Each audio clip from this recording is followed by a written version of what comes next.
the unpredictability, all in front of these drivers and teams. What will it race like today? We're all going to find out.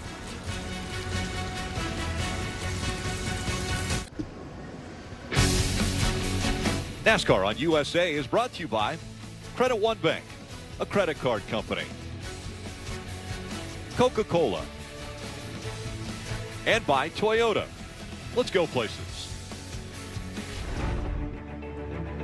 We are certainly looking for a great show today here at Atlanta Motor Speedway. You're going to be on your feet a whole lot more than you're in your seat today. It was mini Daytona. Now trouble on the front stretch. Half a dozen cars sliding through the infield grass. Intense, fast, high-paced. Like a more old-school super speedway race. Just a fast-paced Talladega, but rougher. Just how quick you had to process things and make decisions. It was one of the hardest races I think I've ever had to run in my career. I summed it up as we now have 6 super speedway races on the schedule.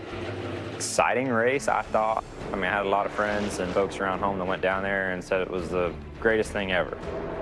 William Byron leading him back to the stripe. William Byron will hang on and win at Atlanta Motor Speedway in dramatic fashion. Hell yeah, boys! Let's go!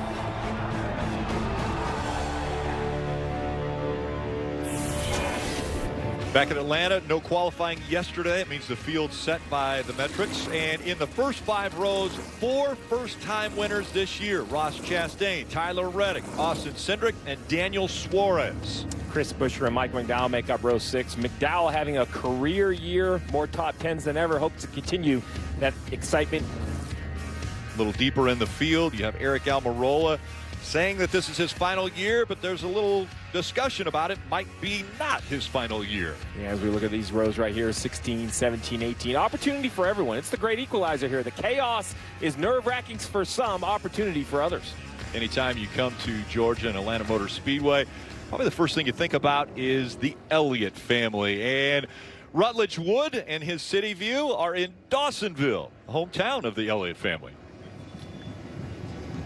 That's right, Rick, and we might not have NASCAR or Atlanta Motor Speedway without Dawsonville and historic Highway 9, because Raymond Parks and a lot of other drivers back in the 30s were running moonshine down Highway 9, and you could see the history because that's really what led to racing these stock cars once they were done running. And now here at Bill Elliott's Moonshine Distillery here in Dawsonville, you can come up, you can taste the history on your lips, but so much to see in this town that obviously loves these Elliots and has such a rich history of racing, guys.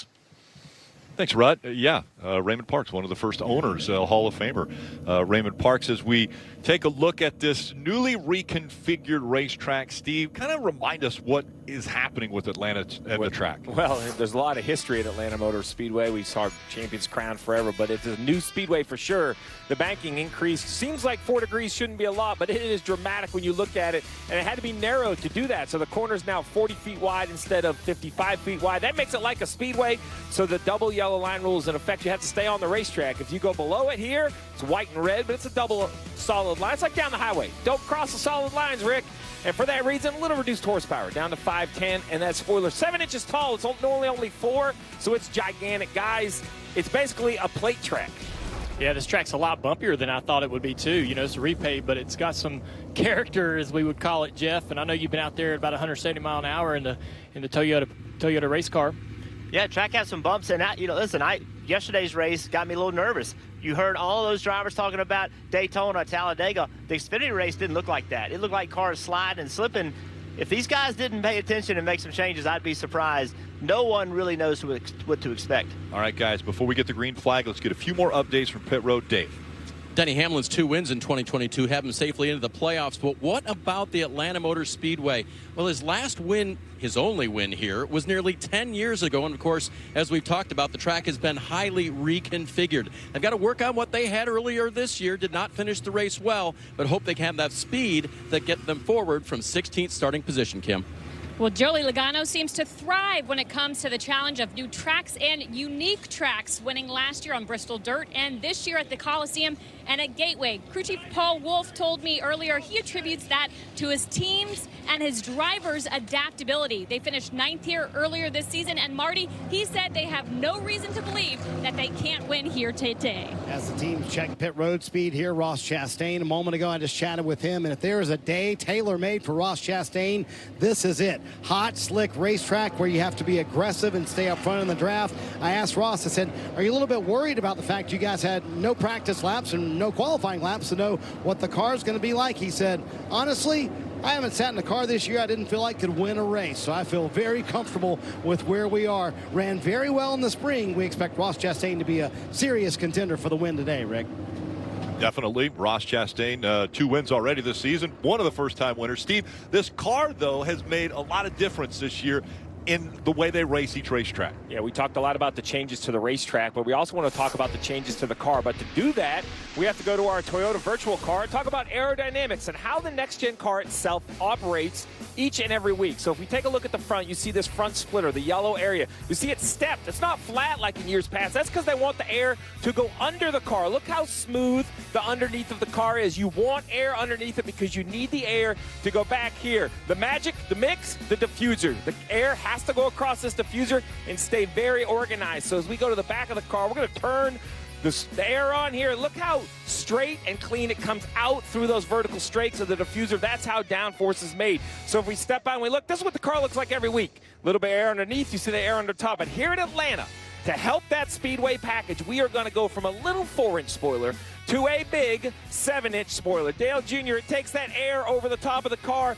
and makes a much bigger wake that has to help you draft, but you lose a little bit of downforce if following too closely. That's right. So watch some of these guys maybe peek the right side or the left side of the car out when they're following another car to get a little bit of that downforce back, a little bit of that grip back.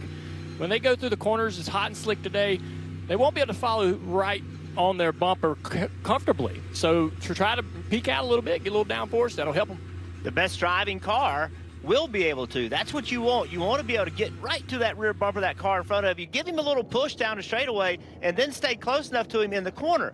To do that, your car's got to handle well, and that's the question.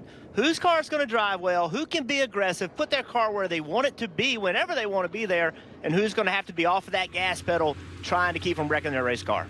Kim Eric Jones is starting 25th today in this race.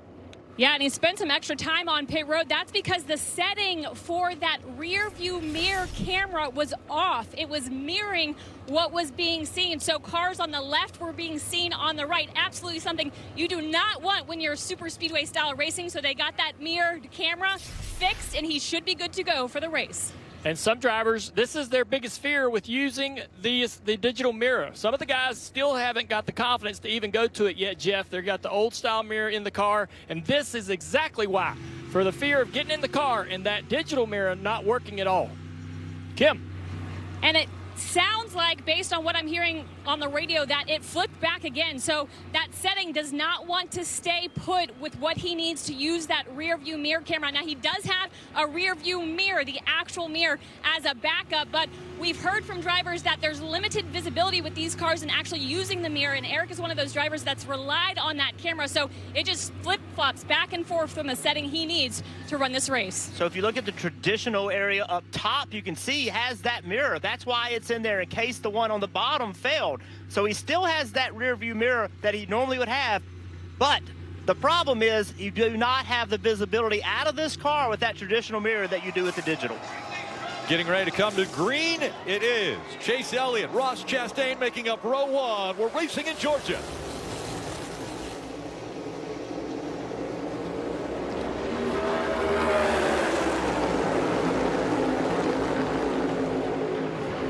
And early on, the lower line surging ahead. Kyle Larson just behind the one of Ross Chastain. Chastain now, will he start blocking early, even on lap 1?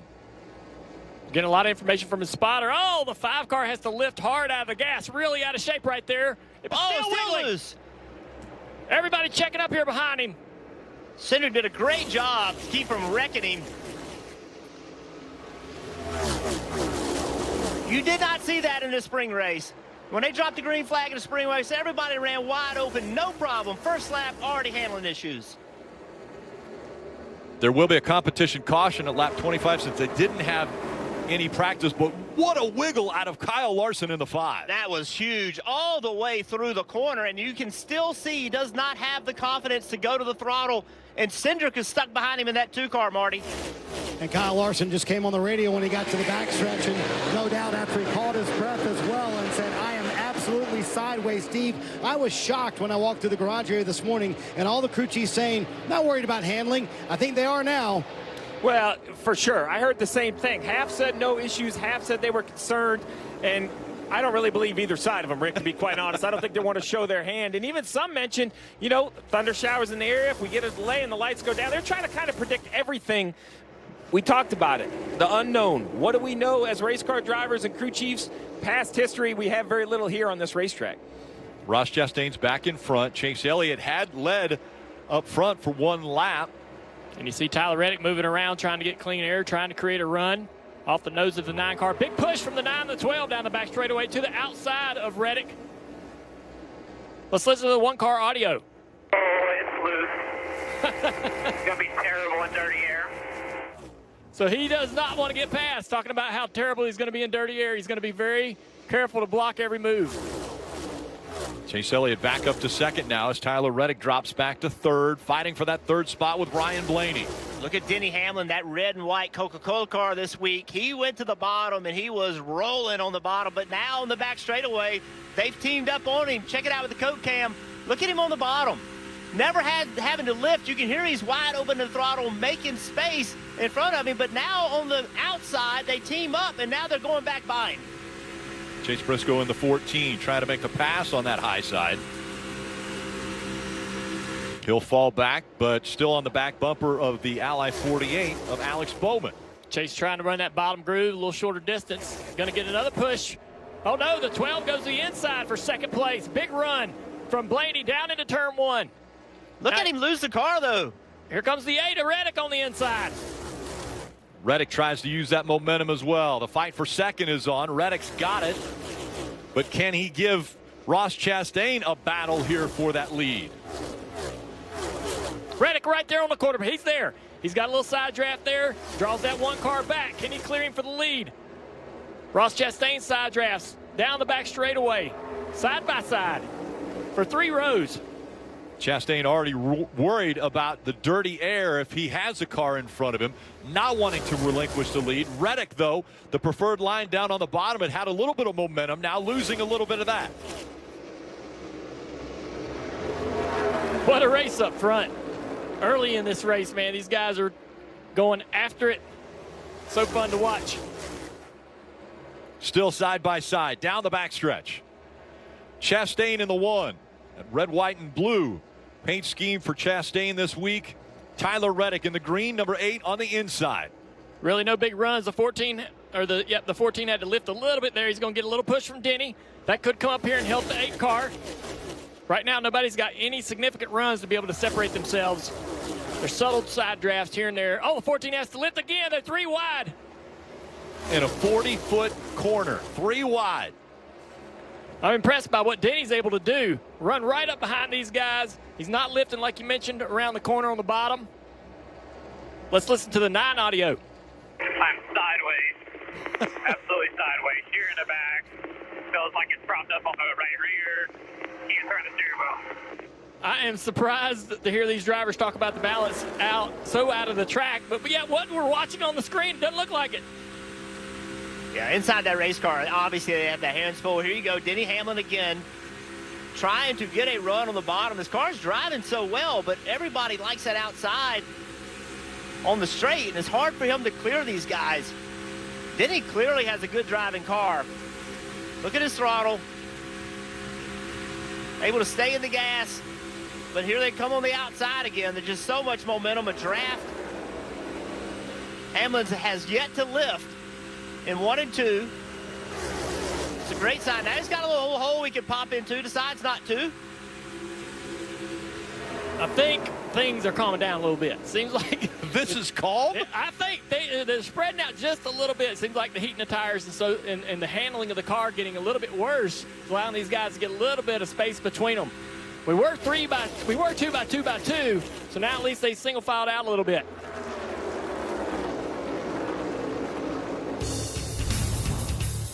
Briscoe putting it 3 wide right in the middle between Hamlin and Chase Elliott. But out front, it's Ross Chastain.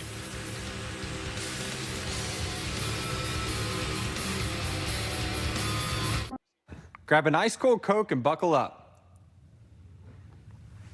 You're watching NASCAR on USA. A smiling Denny Hamlin, probably smiling inside the helmet right now as well. Looks to be the best handling car on the racetrack right now, fighting for that second spot with Ryan Blaney.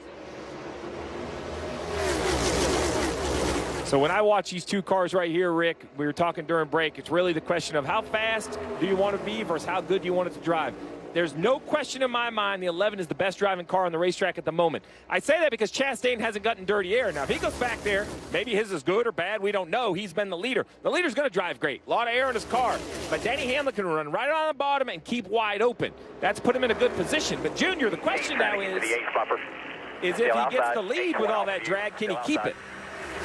Yeah, I think he's got an amazing race car, and as long as he, you know, these guys can't wait to get this comp yellow to be able to tighten up some of these cars, and that might even things out a little bit with Denny, but right now he looks like he's the most comfortable driver out there. Look at the hands. Not moving the steering wheel at all. It's a Sunday drive for Denny Hamlin. Yeah, there's only a few cars, I bet, that are that comfortable right now, as we've heard over the radio, many drivers complaining about being super, super loose. I can't do it, Rick, but it looks like I could. You know, Dave. So I asked Chris Gabehart, the crew chief on that red and white Toyota for Denny Hamlin this morning. I said, so did you change much from the March race? He goes, well, you know, I can't tell you exactly what we did, but we gave him the best driving, fastest race car that we could. Well, I have to say that worked very well as Hamlin has gone from 16th to 2nd, Kim. Well, Dave, I asked crew chief Greg Ives for Alex Bowman the same question. What did they bring in the spring? What did they change?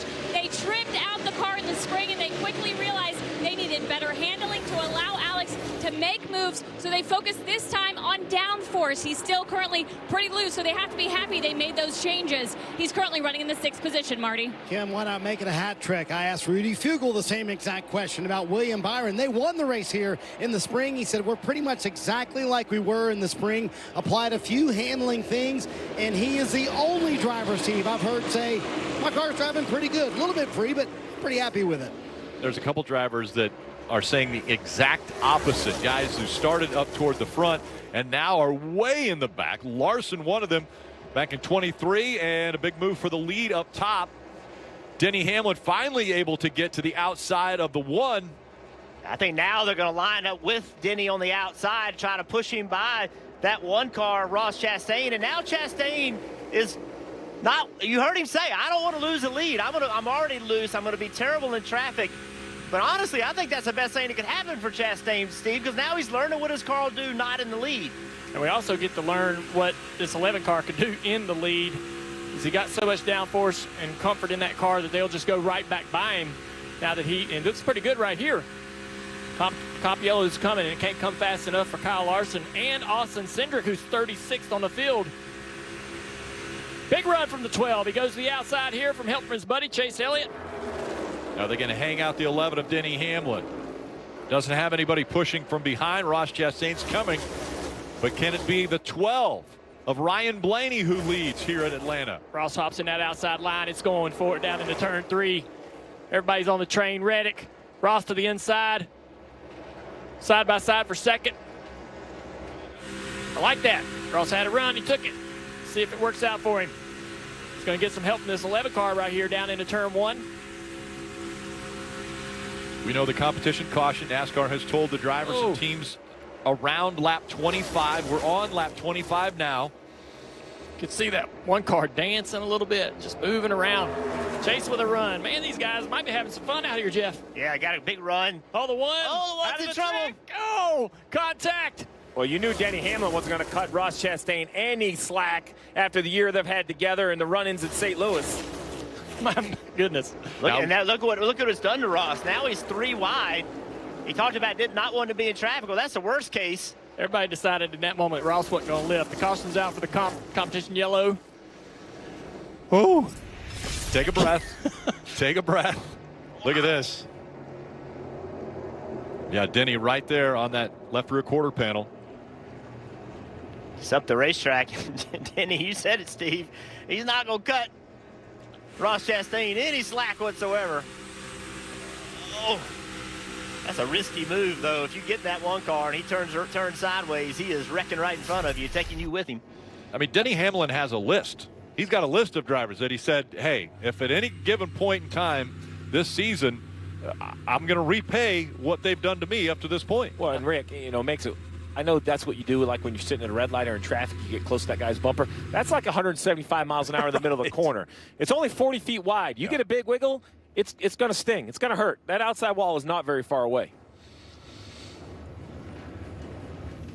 Under competition caution, you can check out NASCAR Drive. It's your live race day companion. You get access to high-definition in-car cameras.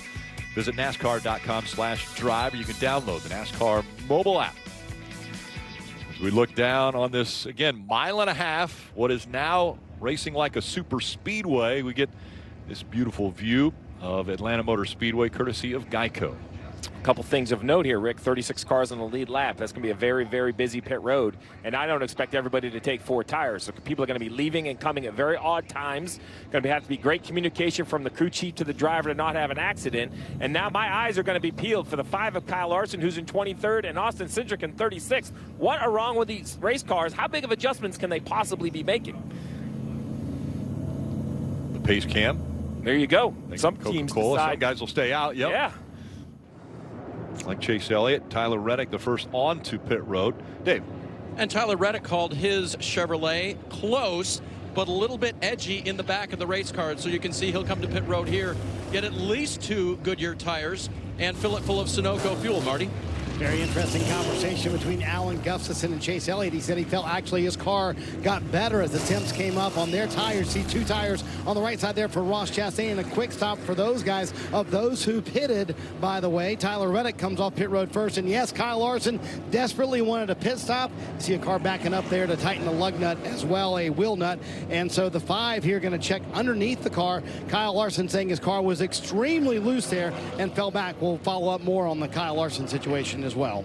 We saw it at the very start of the race when Kyle Larson was fighting to stay pointed the right direction. Even on lap 1, it got crazy. But that's just Atlanta now.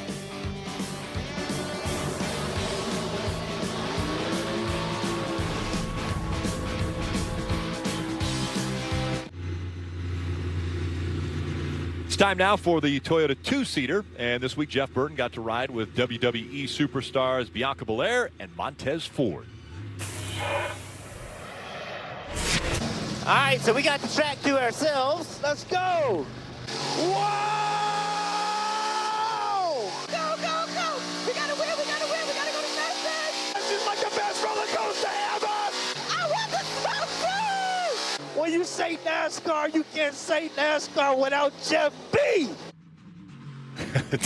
Don't miss WWE Raw every Monday night on USA. And what an enjoyable ride. And it was funny because Montez in the pre-race show said that was the greatest adrenaline rush he's ever had. And you think about that, that's pretty impressive for a guy in WWE. Oh, they were fired up. They wanted to go faster. We were going fast. It wasn't a slow ride, but enough. That we wanted more. They were so much fun, so much energy. I'm not going to get in the ring.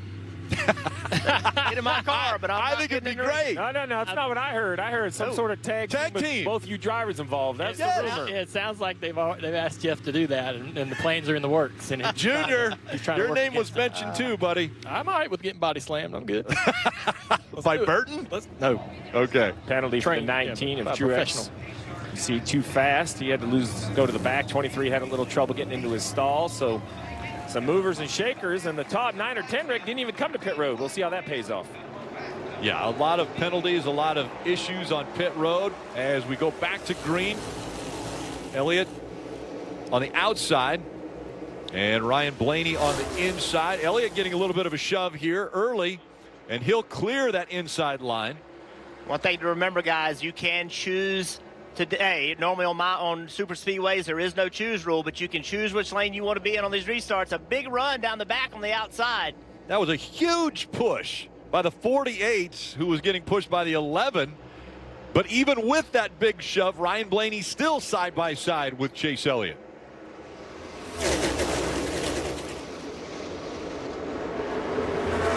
Three wide. Yeah, 3 wide back here.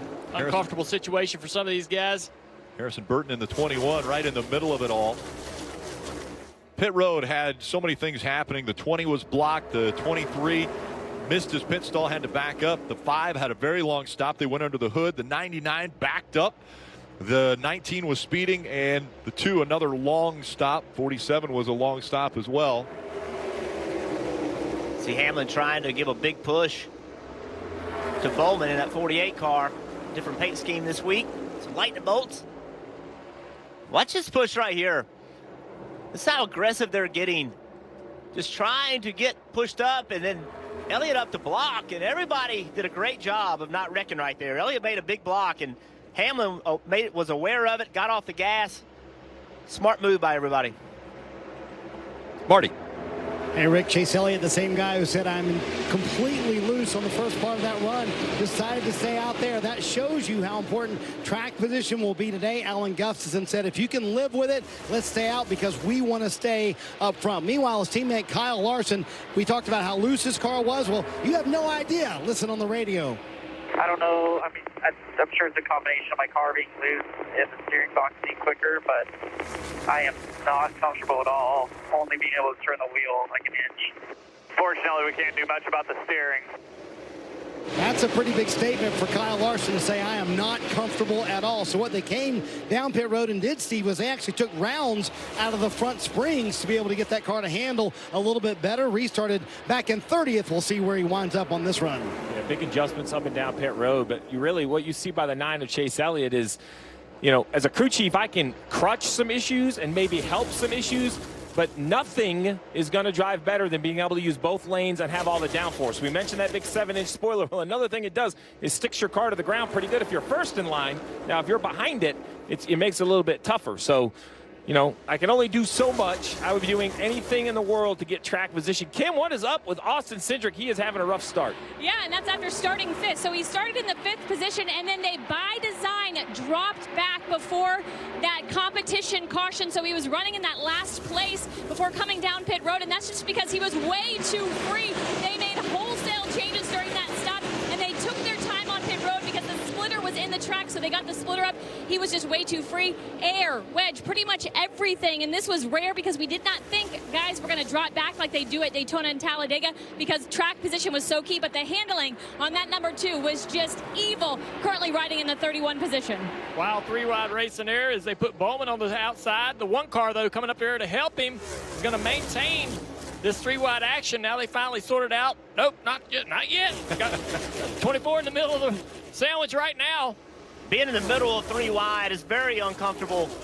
Car underneath you, car beside you, any mistake at all. One thing I'm learning, though, is that these guys are learning there is grip in all 3 lanes. Yes. We raced here in March. There was only really 2 lanes. Nobody wanted to run in that 3rd lane, but the Xfinity race yesterday had some good grip in that high line, and now today, again, these guys can go pretty much wall-to-wall, wall-to-apron on this racetrack. Seeing a lot of Toyotas up there as well. We talked about how good the 11 ran. All the Gibbs cars look good. 23-11 also. Let's listen to Dave. Let's listen to Dave on the 18. So, guys, it's interesting how Kyle Busch sees that 3-lane racing. He stayed out this time, obviously picked up a lot of track position, started 19th, so he's moved up where he wants to be. But he said, my car's great. All I need is a 3-lane track. So I don't think Kyle feels comfortable going 3 wide, but apparently you can do it.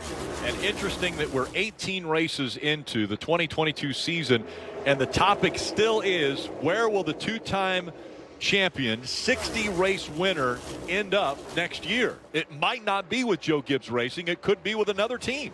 Yeah, you know, Martin Truex Jr. announced he was returning. There was a question mark with 2 cars. That, I think, puts a little bit more pressure on the decision for the 18. You have Ty Gibbs in the wings, and you can argue whether he's ready or not, but the simple fact is he looks really good on Saturdays, and in my opinion, Rick, at some point you just have to make the leap and go to Cup. It's going to take 60 or 70 races to get used to this series. Kind of that's what you see out of some of these young rookies. So while Kyle Busch would be my first choice, you mentioned his numbers.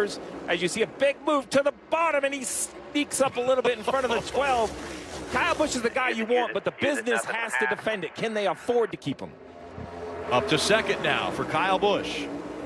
Already a win this year. 18 straight years he has won a race, and that's only matched by the king, Richard Petty, the only other driver to do it in the Cup Series. Ross up top, putting them 3 wide. Easy spots when you can get on that right rear quarter panel. 18 car with a little wiggle right there. Going to back everybody up to him. He's going to get a big push down this back straightaway. Looks like right now, Junior, that you want to run the bottom because it's the shortest way around the racetrack. But when they get lined up on the top, if you don't get clear, then they go around you on the outside. You see right there, the 18 up the racetrack. Blaney still looks like he's going to get to the rear, to the right side of him, though. And as we watch this great racing, Junior, I was just going to point out some names. Harrison Burton in 11th chose to stay out. He's keeping that track position. We got Gillen in 38 running 10th. So, you know, if you can work your way to the front, it seems like you're able to keep it. It seems like these guys are learning that, you know, the passes are getting easier to make on the outside. So that watch this outside line, people moving higher, getting more and more defensive to block it. Side by side, back for 4th, but it's Chase Elliott out front.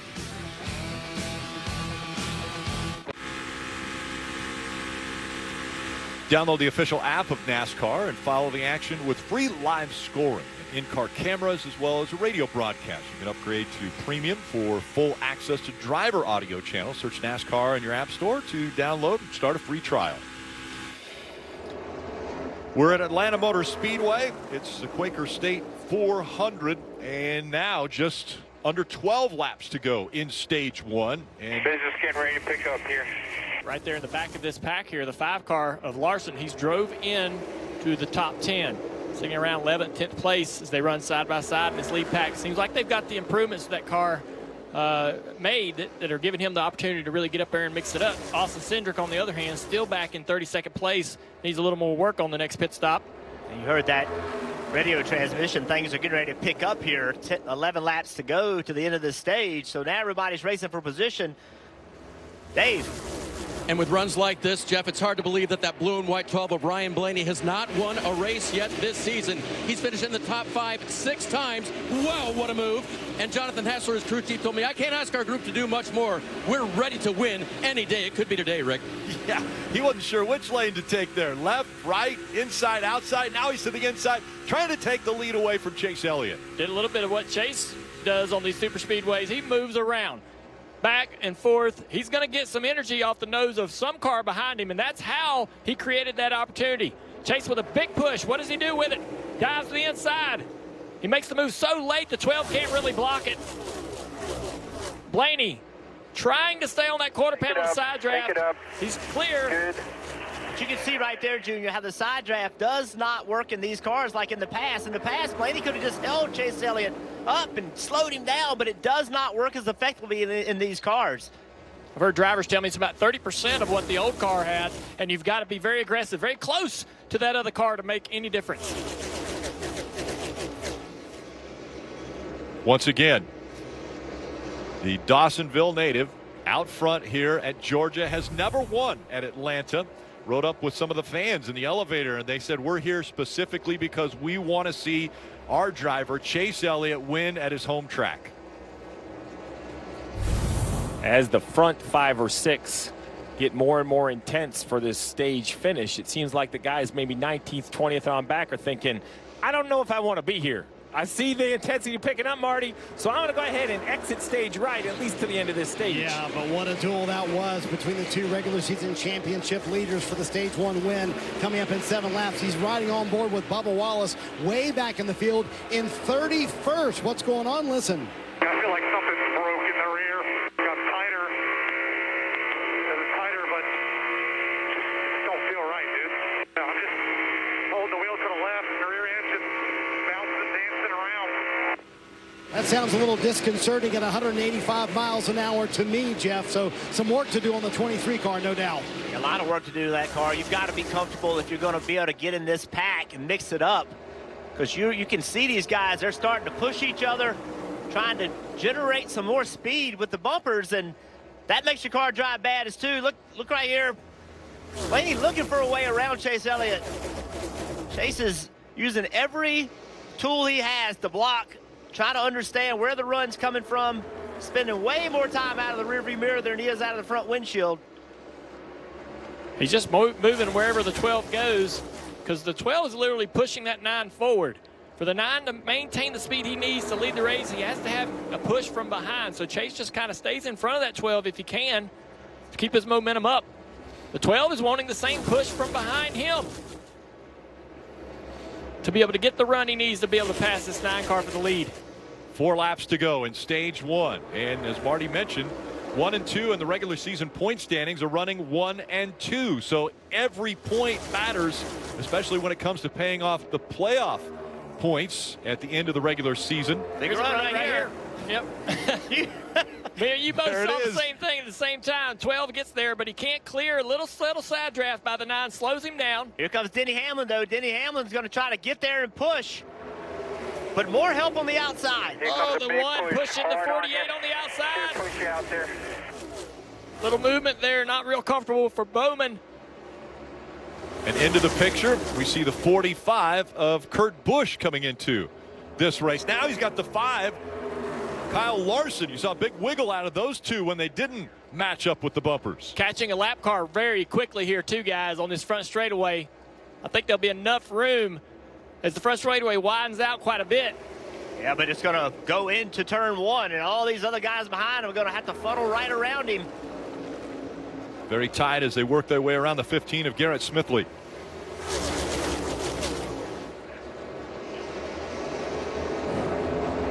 Still side by side for the lead. Under 2 laps to go. Pit road is closed.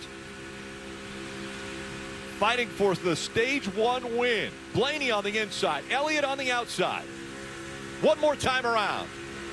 Big push coming here for Elliott. Push a hard one right in the corner. Right into the back of the 9 car. That shoves him way out in front, clear. All clear, all clear. Bottom nose down. He should be able to easily defend the last 3 quarters of this lap. Big push coming here on the inside line. You can see Hamlin's pushing Blaney. Elliott goes down to block. Now back up the racetrack as Alex Bowman with a run in the 48. Out of turn 4 for the final time in stage 1.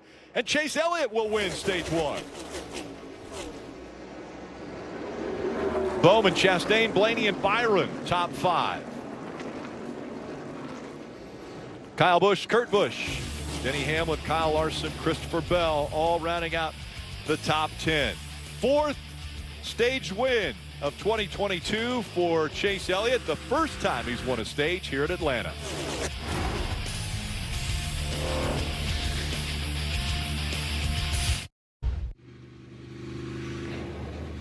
You can go inside the headset with access to NASCAR Scanner for only $2.99 per month. Listen in on the pit strategy, spotter communication. Plug into the app to use on mobile devices. Visit NASCAR.com/scanner. Lucky to have some great onboard cameras today during this race. Riding on board Kevin Harvick's car thanks to Hunt Brothers Pizza. 16 car Noah Gregson. Noah is currently running 26, the Goldfish Casino Slots camera. We had the chance to ride along with Bubba Wallace in the 23 thanks to Toyota as well today. A lot of cameras there. The helmet cam for this driver gives some great shots. It'll be fun to ride along with those drivers throughout this race. Again, the end of stage 1. Pit road is open now. So with the 100-lap stage coming up, second stage is 100 laps long. Everybody's going to come to pit road this time because they need fuel. And this is what's going to be interesting. Like Elliott and those guys that stayed out, it worked. Their tires were good enough to keep the lead. But now he needs, he's burned 60 laps worth of fuel. The other cars that have pitted have only burned 40 laps. So does that let them only change 2 tires? It's no different than pulling in your gas pump at home. The more fuel you need, the longer it's going to take. We'll see if that, messes up the running order here to see if these guys like Chase Elliott loses track position on this pit stop, Kim. Alex Bowman, P2 in that stage. He said, I'm just a little bit free everywhere. The call, 4 tires, small adjustment, and fill it up full of fuel, Dave. To Steve's point, the 12-car Ryan Blaney, he will need 2 cans of Sunoco fuel, plenty of time to change all 4 Goodyear tires. Car's a little bit loose, Marty. Well, Dave, Ross Chastain was the only driver who pitted at lap 27 who was able to make progress through the field. So the car's a little bit too tight. They're going to go back a baby step on that last adjustment. Also, to Steve's point, the 9 plans a long stop here because they got to take take on all that fuel, and cars passing them right now on pit road. Chase Elliott said the car is a handful at the start of the run, but once it comes in, it's exactly where I want. There you go. Tyler Reddick gains 10 spots after that two-tire stop. Rick and Phil's rush hour on the racetrack. What just happened right there? Bowman was in the grass right there, goodness. coming off of pit road. Take a look at this. No room on pit road, so we'll go through the grass. That's how chaotic it is at Atlanta now, even on pit road. Chase Elliott wins stage 1 at Atlanta Motor Speedway, and normally when an Elliott wins a race, they sound the siren at the Dawsonville, Georgia Pool Hall. And so Rutledge Wood is there in City View. All right, Rut, do they sound the siren when you win a stage? Rick, that's a great question. They don't sound it for a stage, but I can tell you, the fans are packing this place out. They're getting real excited. I mean, if this keeps up, y'all, we're going to hear that siren go off a little bit later. But for now, y'all, I'm hungry. I've worked up quite a hunger watching all this racing. This is going to be a fun day. Here's hoping Chase pulls it off. Did Rut just leave us to go eat? Well, Rutledge knows a good burger, and I think there's definitely – and Junior, you've been in there. You've enjoyed the burgers in there. They gave him a better reception than I got. Well, Chase Elliott, after a little bit slower stop than some of the others, will line up in the second row. It was Tyler Reddick that got off pit road first, and Ross Chastain will restart up there on the front row as well. Again, the choose rule in effect here at Atlanta, so that's why you see the drivers lining up where they are. And also you see Truex in that 19 car. He was 25th at the end of the stage, took 2 tires. Now he's starting 4th. Such a great view off the back of the pace car here with the pace cam from Coca-Cola. Field approaching the Geico restart zone, and back to action here in Atlanta.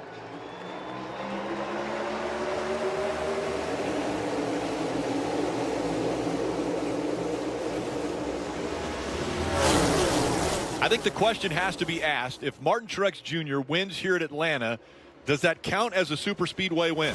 That's for me. I don't know if it counts for me. Daytona or Talladega. We'll be interested to see how his car drives up here. All the Toyotas and his teammates have been really good today. He hasn't had a chance to really show us anything outside inside the top 10 here. Outside of Ross Chastain right now fighting for that second spot. A little bit of a run here as he closes the gap now on Tyler Reddick. Tyler, the most recent winner in the Cup Series, getting his first ever win a week ago at Road America. That question you posed just gave every stat guy in all of NASCAR heartburn, Rick. Now how do we classify this? It races like a super speedway at 1.59 miles. Guess we just have to ask the drivers. They'll let us know after today. Of course. Fair. Although we still have arguments about what a short track is. We do. I wonder if Truex will try to take this lead. He had a pretty good run on the front straightaway. Didn't decide to go for it. He's pushing that 8 car out there in front. I think if he gets enough of a push. Man, that was a pretty good one in the last lap. Yeah, I think he's got Bell behind him, a teammate, so I think he has confidence if he goes somewhere, as long as Bell can go with him, meaning they both have to be clear of that one car, then he could go and he would have a pusher. Probably just was worried about getting hung out if he went, and then Christopher couldn't go with him, Kim. That's right, and you see Martin Truex Jr. in that second position. Oh, as we have a battle for the lead. Sure enough, he goes to the bottom of the racetrack, has that help that you were talking about with Christopher Bell, and Martin Truex Jr. pulls out to a huge lead here in Atlanta. Yeah, that worked out perfectly for them. It was space for both of them. There was one car to pass. They both could get by him, and now they're leading the race as 2 teammates. Great teamwork and great patience by Martin Truex to not make that move earlier and put himself in a bad spot, Kim. And he got track position by taking 2 tires on that last stop. No major changes, which was surprising because he had no right rear. He said there was absolutely no stability. So maybe this clean air is exactly what that number 19 Toyota needs. Martin Truex Jr., Marty. And he got that push from his teammate Christopher Bell, who now is trying to keep that second position. Remember, in the spring race here, Bell came across the start-finish line at the checkered flag second, but was penalized for going below the double yellow line at the bottom of the racetrack, so they took that away from him. So got a little revenge today, Dave, trying to get another top 5 here at Atlanta. They felt like they had it here in the spring. Tyler Reddick in that bright green car was leading, and remember, he won last week after being an Xfinity Series champion. I asked his crew chief, Randall Burnett, What did that do for this driver's confidence level? Because he's already been a champion. He goes, it was big because it answered the question, not if or when, but yes, Tyler Reddick does win in the NASCAR Cup Series. Oh, goes we got a a long car way. wall. 43 car. Eric Jones brushed the fence through the middle of 3 and 4. Composite bodies on these Cup cars now, so a little more durable. He'd been riding pretty high, trying to make that outside work, going three wide around cars, maybe pushed just a little bit too much. Let's take a look. He just is loose right there, looks like, Jeff. Yeah, correct. Back in around on it, getting in the corner. The only thing you worry about, Steve, is damage with the car. Did he do any damage to the right rear suspension? He drove into turn 1 like he was convinced it wasn't hurt, but it'll take a few laps to determine if he's okay. Yeah, I agree. It's not so much a tire rub as long-term damage that could fail over time. And again, Joe Gibbs Racing cars 1 and 2 with Martin Truex Jr. and then the 20 of Christopher Bell. That inside line trying to get some momentum using a little side drafting.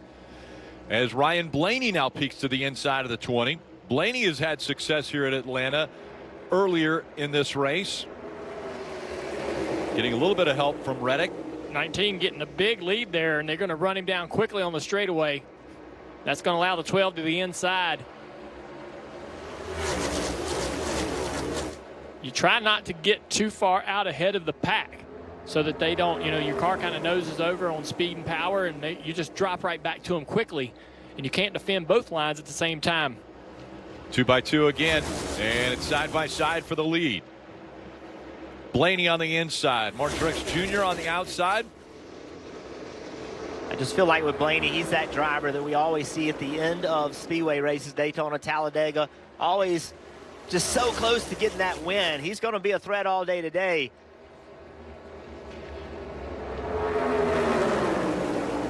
Watching Chastain step out of line, showing that car a little bit outside of the 9 car, running high, especially in turn 1 and 2. And also another car that outside, at the 5th row on the outside, that white car, Michael McDowell. He shows up speedway races. He shows up at these super speedway races, road courses. Here he is again in a position to win a race. Would not be a surprise to see that guy win either.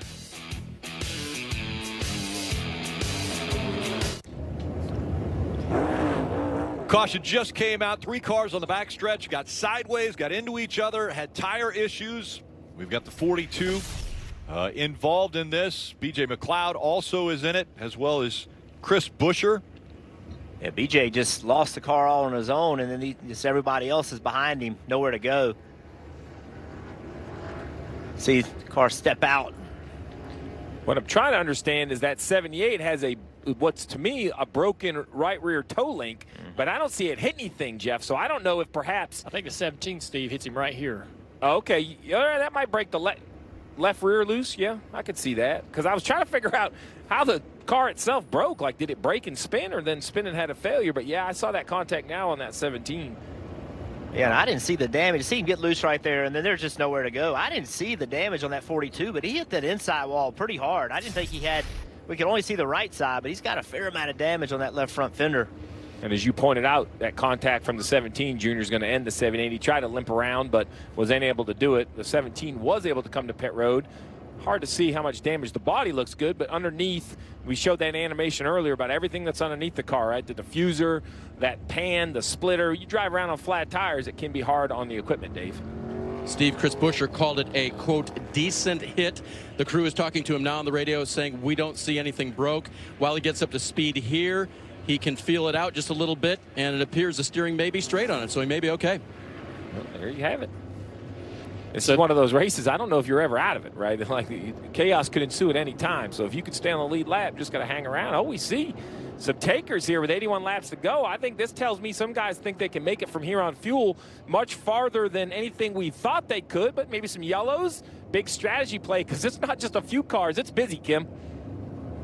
And you see there the 48, he was reporting just a little bit of chattering. He didn't think he had a loose wheel, but they just came down for safety.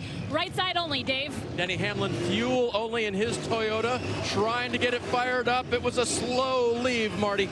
Yeah, I don't know, Steve. I think they're pretty short from here to be able to make it all the way 10 laps short. But what it could allow, Steve, is for a quicker stop on the next stop, if you will, the next caution, and maybe you get track position that way. So maybe a little pit road strategy being played. Once again, close call for the 48 of Alex Bowman. Tough day on pit road. Be sure to tune in and see Nikki Bella on the new series Barmageddon. It's coming soon to USA. See Junior hanging out there. Took her for a ride in the pace car. And Junior, she chose you to be her tag team partner. She chose you. That's right. She didn't choose Jeff Burton. Nope, she chose you. So we had a lot of fun. 135 mile an hour in the Chevy pace car. And that show, Barmageddon, is at Old Red in Nashville. So they're going to have a lot of fun with that. Blake Shelton, Carson Daly. She told me all about it. She had a lot of fun. She does need a lap with you, to be fair, Jeff. We went 130, 170 in your car, a little bit more fun. She did ride with me after she rode. Oh, really? Yeah, it was 172 mile an hour down the back straightaway. Right. And she said, God, you're a lot better than Junior. Like you're way faster. Okay. Now I'm thinking about tag teams in the garage area. We might have to get a bracket going here, Rick. Put some theoretical tag teams together in the garage. Oh, my goodness. I can start thinking, yeah. That'd be interesting. Harvick? Harvick's actually a wrestler, by the way. So is it driver, crew chief, or two drivers make the tag team? How's this work? Driver, crew chief, I think. Okay. Well, I just want to know who I'm going to be rooting for. On board with Bubba Wallace. If we stay right here, we talked so much about that camera. He's looking all around. In front of it, you can see the digital dash with the numbers just to the right, kind of right there to the right side. I don't dare circle it because he keeps, all right, I'm going to give it a shot while he's moving around. That is the screen for that digital rear view camera. That's a little pod on the back of the roof. The camera looks straight back. It projects what you want on that location. You can put that screen wherever you want. That's where Bubba has chosen to put his. We're rolling up toward the start-finish line to take a green here, and he's kind of lagging back a little bit. I wonder if he's still not comfortable with this race car. As we get ready for the restart, we want to listen in to the 45 team and Jason Jarrett, the spotter for Kurt Busch. 5, line, green, green, green. He's tight with you, but he does not have a push from the 99. And they're both tight with you. Outside tight, outside. Probably by half. He does not have a push up to you. 2 wide all the way back. Outside 9, half apart, top lean, outside. He's got the 20 about 2 in front of him. You got the 1 outside of you and just the 31 with you. Out. It's so important for Kurt Busch to know that when he said the 31's behind you, but he has no help, that means the 31's not going to be a lot of help to you. So it's great information about what you can't see. You can see the car behind you, but you can't see the car behind him. That information is so important to help gauge what kind of run you may get. And the spotter, what we heard right there, that's the way it is every lap, every foot. The spotter's job here, they really earn their keep. And so you got to have some good guys up there that you trust telling you everything you need to know. And they work the entire race from start to finish. Here comes Blaney. He looks to the inside, trying to take the lead away from Martin Truex Jr. Truex with a subtle side draft on the right rear quarter panel. Who's Chase going to help? Not his bud. He's going with that 19. He says, I know which car is going forward. Pushes Martin Truex clear. I think the 12 here is going to work back to the inside. He doesn't have a ton of help on the bottom. Look at Reddick pushing the 9. The 9's going to have a great run. Does he go around this 19 for the lead? He does, to the inside, down into turn 1, Chase Elliott. And Reddick went with him. Let's see if Reddick gets clear. No, he's not. Now he's looking in his mirror, looking for Kurt Busch, I believe, behind him. Chase moving around. He's like, too far out here. I'm sorry, that's Blaney behind him. Marty, what you got on this 9 car? Boy, Chase Elliott used that high line to his advantage, didn't he? So what's the draft been like today? Well, under that last caution, as the fans cheer on the hometown boy, now back in the lead. Eddie DeHaan and Chase Elliott broke it down what it's like in Atlanta today. Listen. Looks like you can have a good car behind you that's a good pusher, but he don't have somebody close to him, and it's not going to be effective. Yeah, it's kind of tough to go anywhere. You know, it's tough to go anywhere, but you can easily make a mistake and lose a bunch, but you're not going to gain it back in a hurry, I don't think. I'm just teeing up for the end of the race here. Like, the 1's a good pusher, but McDowell couldn't do nothing to get to him.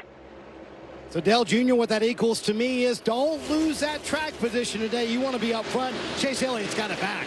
Yeah, it definitely seems like coming to the end of the race, you want to be the lead car. The lead car can defend a little bit, get in front of the line that's moving forward.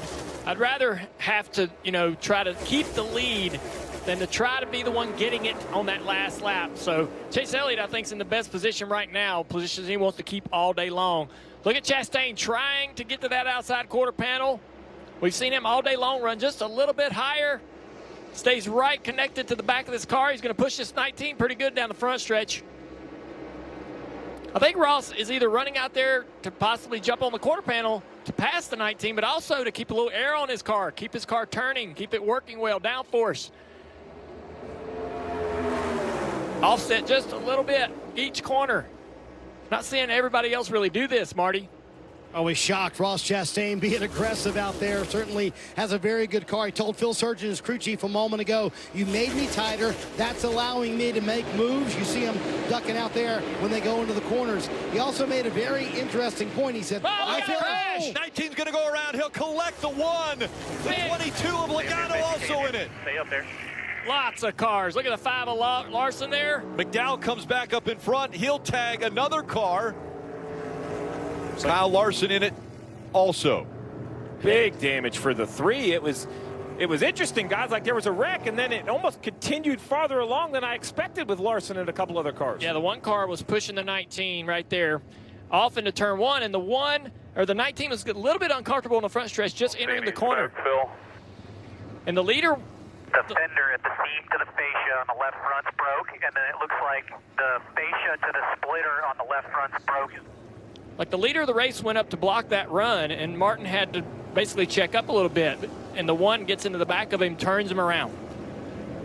Remember, those two had an I don't know if it was an altercation, but they were not too happy with each other, or Truex was not happy with Chastain at Dover.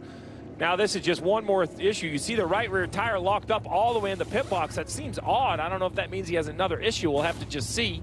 Well, yeah, listen, even at Daytona and Talladega with these cars, we've seen pushing is not very safe to do. So right here, they roll into turn 1. The 1 car is on the outside. They make contact, and around Truex goes. It's just, these cars, we've seen it over and over and over. You cannot push in these corners. If you get offset at all, it just doesn't work. Right there, the contact. And now Truex is along for the ride. Yeah, Truex is out of the gas, uncomfortable. The 1 is just trying to wait on him to sort of gather it up and go, and eventually makes contact. You see right here, Martin's lifting right there. He's lifting. He's loose. The 1's like waiting, trying to say, go, come on, get it going. Eventually makes contact, and then everybody kind of piles in. Look at the 22 up in the air right there. And the 3 kind of goes out of sight, but man, he gets turned to the right. And the damage on the right front of that car, it had to be a pretty big hit. We'll see if we got it from this angle right here. You're going to see the 19 spin. And then watch the 3. He's going to be on the left side of this traffic. He gets caught, I think, by the 34. So, right, the 34 gets hit by the 20. Here comes Austin Dillon. He's going to go out of screen. But as he goes out of screen, oh, I'm telling you, that thing turns right. Boom. Oh, yeah. There it comes back in. Man.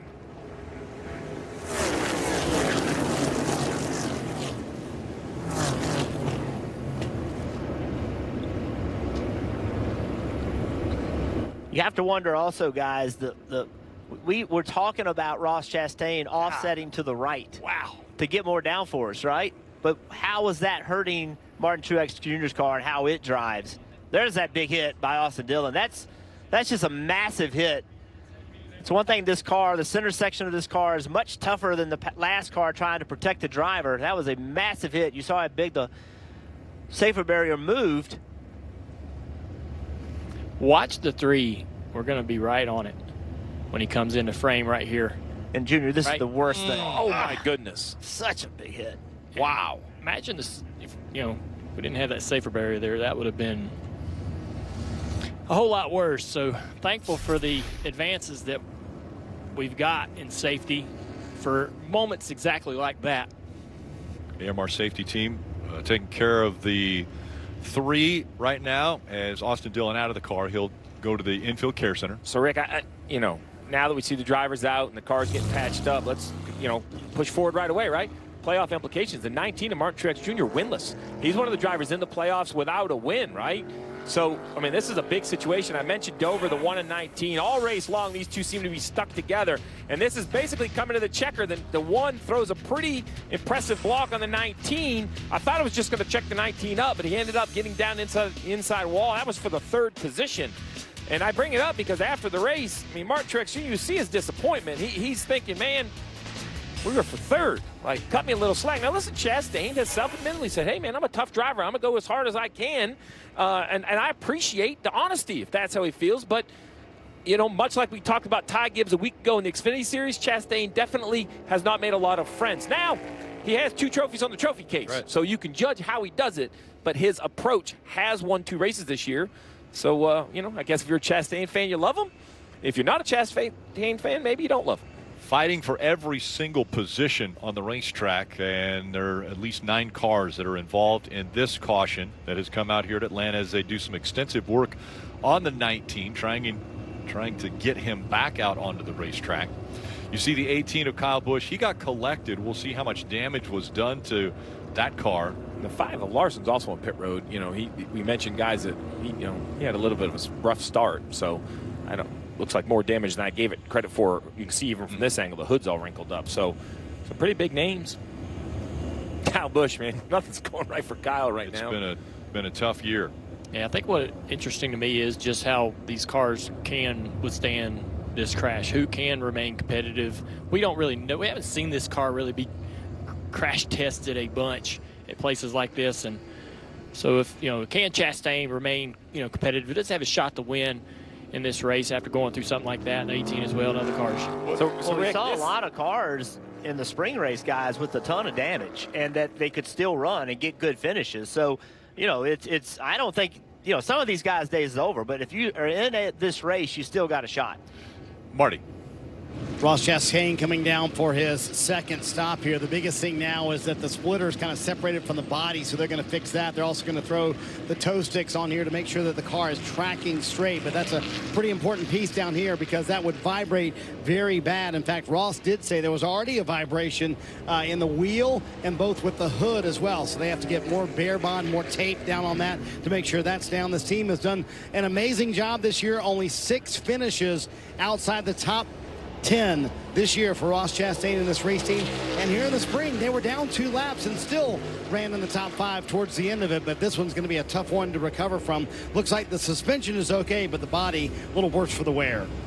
Yeah, a lot of work being done on this car. And we go to our Peacock pit box. All right, KP, Brad, were you guys expecting this? I was just getting ready to ask Brad the same thing. Yeah. Did you expect it to take this long? Because watching the first segment and into this one, it's been fantastic, out of control down here. Exactly what I was thinking. I can't believe it took this long. We're watching this, and we've talked about it all day long. It's like a super speedway race, and you get the Daytona, Talladega. It gets towards the end of the day, but it's so condensed here, and these race cars are not handling great. Yeah. As you see, you saw Martin Truex there. It was like someone lifted his rear end up on that in the corner, and it was just floating. So I'm surprised. Kim, what do you have for us? Well, the 45 of Kurt Busch has had the least complaints today. He said the balance is pretty good. The left rear just a little draggy. The call is going to be 2 tires only and full of fuel. Dave? Tyler Reddick running second will take a slow 2-tire stop. That is so they can get enough fuel in there to go as far as they want to go. Blaney will be fuel only, Marty. Chase Elliott's been pretty happy with this race car. We'll see if those guys who pitted earlier have a bit of an advantage. Indeed, they do. They go around the 9 car. He loses a few spots. Not too bad. His teammate William Byron wins the race off pit road, Rick. Yeah, close call for the 20 of Christopher Bell as well, coming off pit road, but 5 spots gained by William Byron.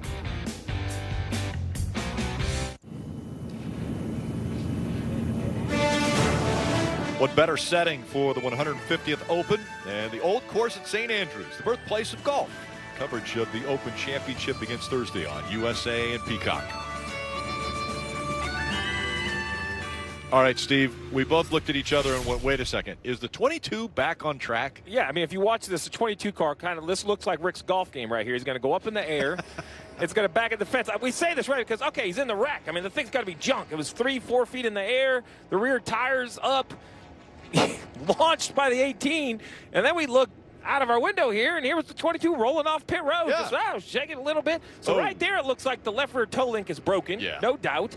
But I believe they come to pit road and get it changed. And if they are able to pull this off, we talk about learning about the new car. That's an impressive move if the 22 is able to get that repaired and back on the racetrack. Junior, you know, we talked about the toe link being the weak part earlier in the year. These crews are figuring out, like, if that's what's going to break, we got to be able to change it. And, I mean, it's going straight now, so I assume they fixed it. Dave.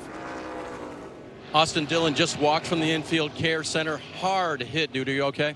Yeah, I'm all good. Thank the good Lord above. Actually, the hits weren't that bad at that impact. My belt got me pretty good near the groin there, but you know, unfortunately, we got our car better right there, and looked like we were just a casualty of Ross Chastain once again. Ooh, that was a pretty good lick there. But yeah, you know, we just got to keep on keeping on working each week to get better, to get victory lane. Thank Johnny Morris and all the guys. I told myself we're going to race hard all day. It wasn't one of those things that I wanted to ride in the back and be there at the end. But when you got guys like him out there wrecking half the field, you might as well actually take a different strategy sometimes. But it's a lot of fun, the racing. I mean, the cars are hard to drive, and you got to make them drive better when it's hot like this. So I thought we did a good job making my car get to the bottom and kind of making some headway, and then got caught up in the wreck. Thanks, Austin. Glad you're okay. Guys? Field approaching the Geico restart zone, and this time it's Harrison Burton in the 21 and Ricky Stenhouse Jr. in the 47. A couple names we haven't mentioned up front yet. Ricky Stenhouse Jr., this style of racing, he's been very good. Yeah, these type of accidents thin out these fields at races at Daytona and Talladega, and you start to see these guys start to move to the front. Big push coming to the back of that 47. Junior, that 47 car has been on pit road twice earlier in the race with the hood up, so they've done a nice job, right? Recovered all the way to the front. A couple Hendrick drivers teamed up on the inside. Can they work together to try to put something together? And usually we see this inside line fade back, Jeff. That outside's been where it's at. We see Ricky Stenhouse. You mentioned it. He's so good at these kind of racetracks. He's one of our favorites today. He's so good. Was leading this race late in the spring. Was leading the Daytona 500 late and had troubles in both. He will be a factor the rest of the day, Marty. Hey, for these guys who stayed out, including Harrison Burton, who was up front, and Ricky Stenhouse Jr., they think they can make it to the end of the stage. It's going to be interesting, guys, with a little extra caution. And Steve, you mentioned Stenhouse, all those stops on pit road. They went under the hood, adjusted the front springs on the 47 car twice. Clearly, they've gotten a lot better. 47 got a big run there around 1 and 2. Little separation. Burton decides to go with him, but now jumps to the outside. Side by side in the Wood Brothers Ford. Byron to the outside, jumps in that hole to push. Harrison Burton into the lead. 99 wins for the organization. Wood Brothers has won 99 times. Who will give them their 100th win? Right now, fighting for the lead, Harrison Burton on the outside of William Byron. Big push coming from his buddy Todd Gilliland. They grew up racing together since they were 6 years old. Now they're in the Cup Series working together for this lead. Byron's got to feel like he's all alone down there trying to make this happen. He doesn't have much help. His teammate back there in the 9 on Chase Elliott's jumped into the outside line now.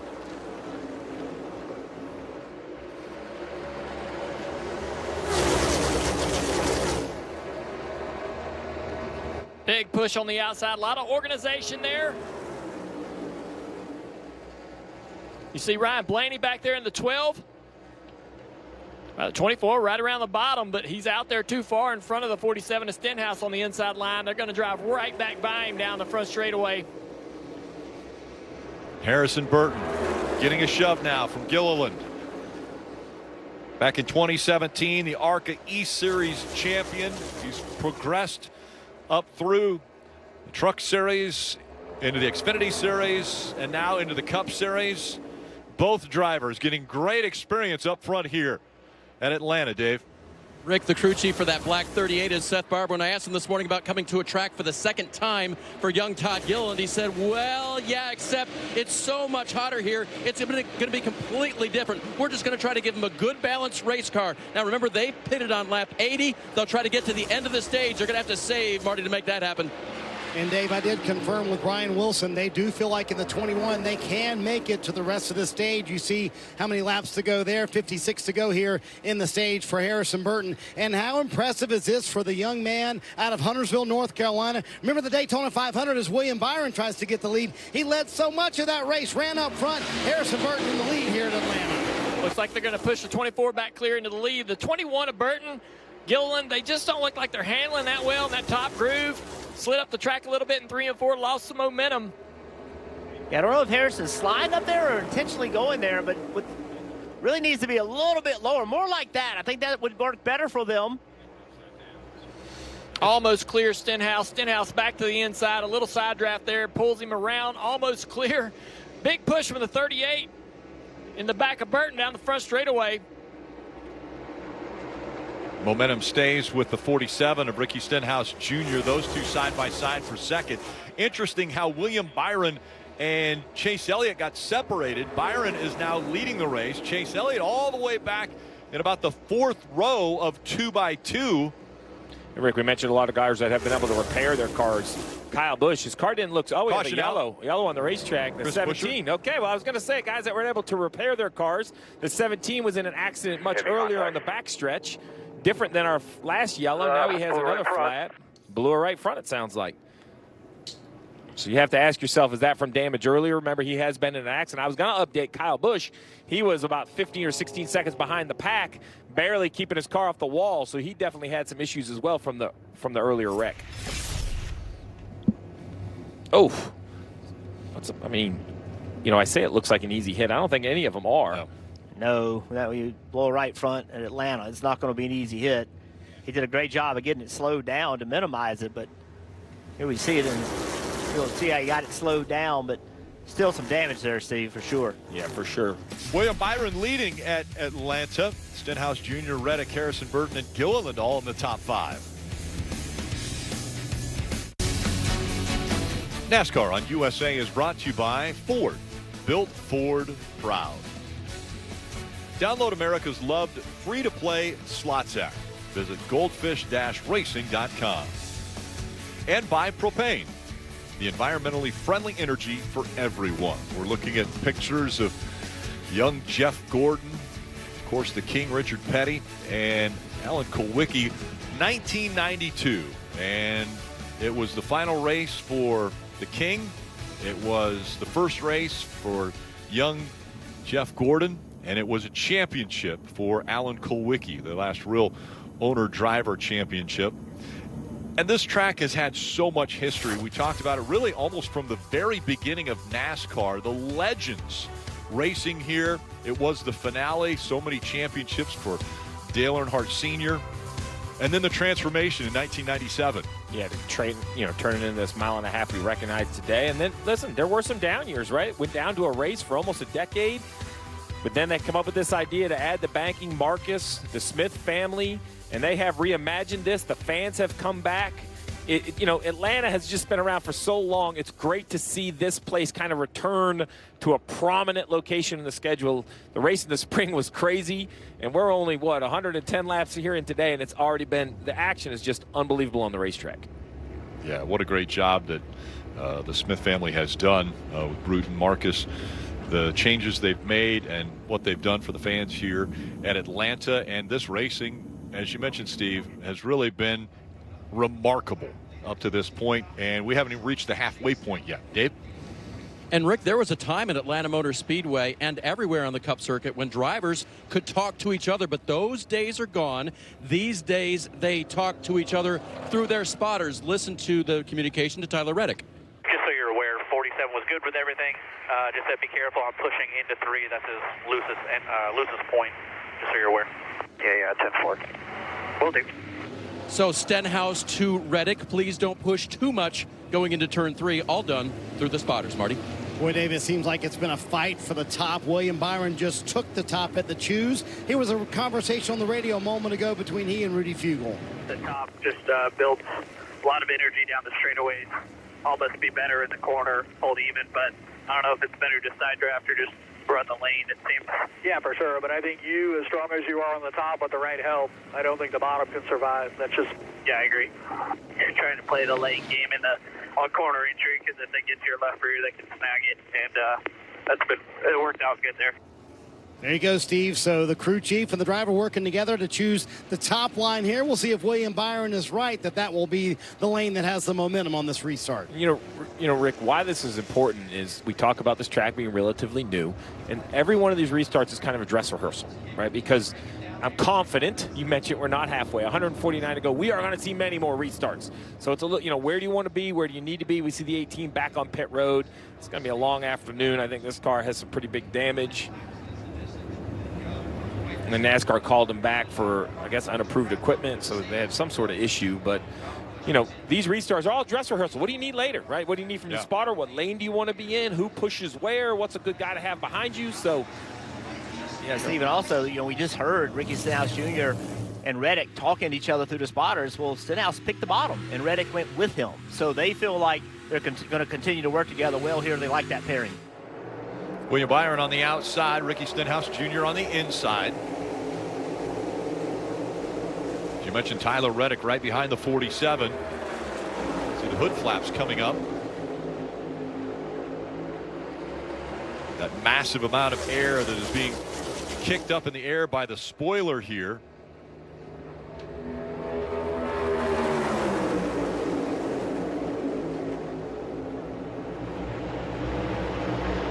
Interesting, we mentioned Jeff Gordon in his first race and that paint scheme by William Byron in the 24 looking pretty familiar out front here at Atlanta.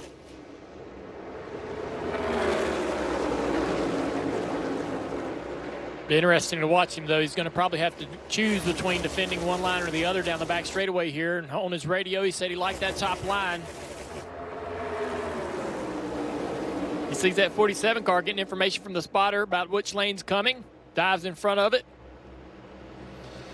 2 wins for William Byron, but after that, there's quite a few winless drivers that are running up here in the top 10 right now. Ricky Stenhouse Jr., Harrison Burton up there, Todd Gilliland. You can see now the inside lane looks like it's better because the outside lane's not really organized. See, no real push to that 21 car.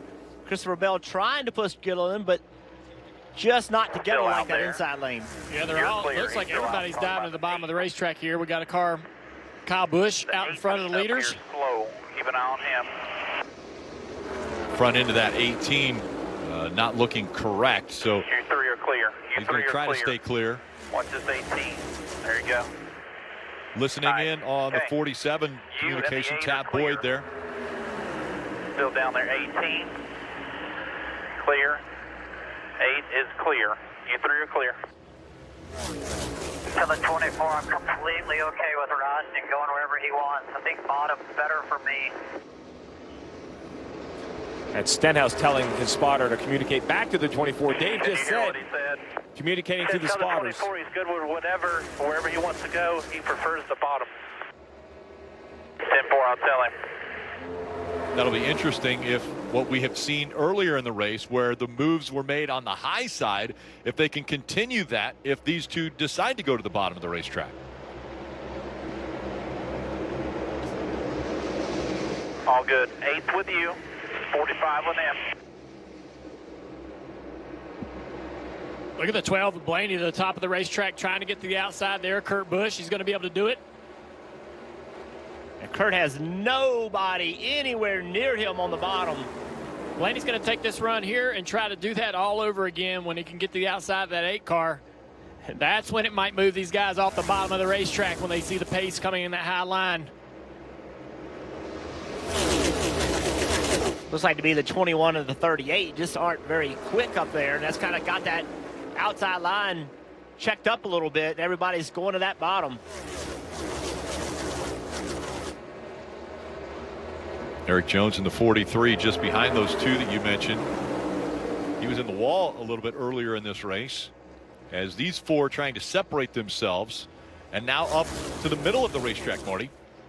Rick, an interesting dynamic of this super speedway type racing at Atlanta. Daytona and Talladega, you work with a pack that's maybe 20 cars big, but Jeff, it's been a lot different here at Atlanta. Kind of the packs are in smaller bites. An example of that is what you've heard on the radio the last few moments. Dave made the report on Reddick and Stenhouse working together. You heard the radio conversation a moment ago. So the packs and groups are a little bit smaller, and I think that's what makes it a little more manageable here at Atlanta because the moves are so much quicker, Jeff. Well, smaller, and you can see handling matters, Marty. You can see right now Stenhouse stuck in the middle. He's got his hands full. People are trying to take advantage of him. It's not where you want to be in the middle. So, yes, it kind of looks like Daytona and Talladega, but the handling is nowhere near as good at this racetrack as it is in those. You can see it affecting Stenhouse. Look how quickly the plan went away for Ricky Stenhouse Jr. He said, hey, tell the 24 I can run the bottom. Well, he was able to run the bottom for about 2 laps, and now he shuffled all the way back outside the top 10. And by chance or by luck, Bowman allows him in, or he got a little thing. No, Bowman's got to turn left and right, and everything happens so much quicker on this 1.5 miles. It doesn't look anything like Daytona or Talladega out the window here on TV. The moves, the lefts, the rights, everything's more abrupt. One thing I noticed in that 47 car, Steve, how rough it hits the racetrack. They're really aggressive with their setup. He's having a hard time with it right now, Marty. And Stenhouse just came on the radio, said, I have absolutely no grip. They're blowing our doors off. He said, I wouldn't ride behind me right now either. Evil right now behind the wheel of that 47. Corey LaJoie right there thought his day was getting ready to be over because the 47 needed the track. Not even close. Look, watch that 47 car. Every time it hits a bump, how much more aggressively it moves around. I know we did, but everybody else has way more grip than we do. Even this one with damage is to my inside now. We're getting a little play-by-play, and you hear the frustration. And I hear what he's saying. He's trying to be constructive, but he's like, man, how can we not be good enough? He knows he can speedway race. Why is this happening to us?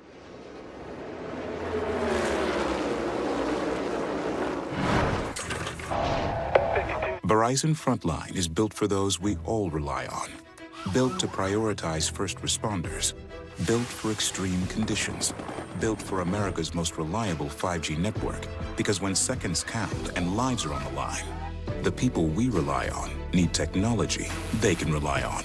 Verizon is the #1 network choice in public safety. Verizon Frontline, the advanced network and technology for first responders.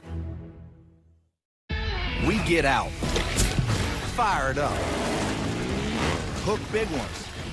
We get out and rip it. And we track them down. So crack a Mountain Dew. Get out and do.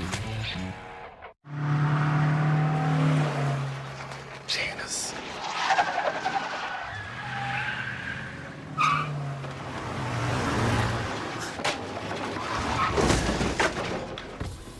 What's up, Doug? Hi, Cheryl. What got into you?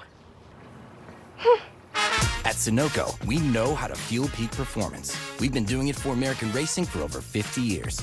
Fuel your best. Pain used to keep me from what I love most. Not anymore.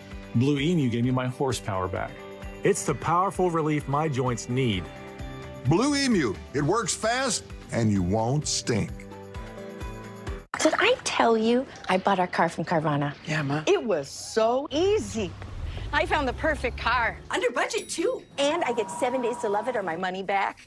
I love it! I thought online meant no one to help me, but Susan from Carvana Had all the answers. She didn't try to upsell me. Not once. Because they're not salespeople. Where do you guess who just checked in on me? Mom. Susan from Carvana. We'll drive you happy at Carvana. To go to the heart of stock car racing, you'll need to go to the heart of the stock car, where a history of high speed roars to life. Sideways! And a passion for good times fuels it all weekend long. Where kids can be kids, and adults can be too. NASCAR's most entertaining weekend is about to show you how it earned its name. You just need to show up to see it for yourself. Get your tickets now at mispeedway.com. Wednesday, 9 a.m. Eastern. It's NBC Sports on Sirius XM. That's NASCAR Radio Channel 90 this week. Dale Jarrett will join the crew. Pete Pistone and Mike Bagley, the bag man, on the morning drive. Again, that's 9 a.m. NBC Sports on Sirius XM. What's interesting now is we ride along Denny Hamlin, watching him go backwards. The whole front pack here is organized to run in a line, single file in the middle of the racetrack. Denny has been trying to make moves to the bottom with no help, nobody going with him, and he continues to lose spots. I heard the RPMs there. The car just came up behind him and gave him a little shove, but he was running wide open. You see Chase now making a move. He sees nobody behind him. He can take a risk here, maybe go for a few spots, but get a little help from his teammate. Yeah, what he's hoping to be able to do is just jump some guys, drive underneath Eric Jones in that 43 car, clear him, and then jump up in front of him. And then if you can just one car at a time get yourself back to the front. That was an old Daytona move. You used to do that all the time on old slick Daytona. Now Chase Elliott trying to do it here. And he's got to make it work now because the rest of these guys have closed the gap behind him. So if he doesn't clear this 43 car, could lose some more positions here. But look how hard it is, even with the help of his teammate. Look how hard it is to clear this car on the outside. He's finally got clearance right there, but he's got to leave his teammate. Yeah, that's the question. Now what happens to Bowman? I don't know how Bowman can clear. I think Bowman will have to fall in behind. There he goes. And now here they come underneath him. Yeah, Keselowski looking to the inside. Only 29 laps to go in stage 2. That means you probably better check your fantasy lineup. We talked a lot about passing on the bottom. Well, this red, white, and blue #1 jockey-sponsored car by Chastain, tape all over the front nose, but you better pay attention. He goes up the racetrack every corner.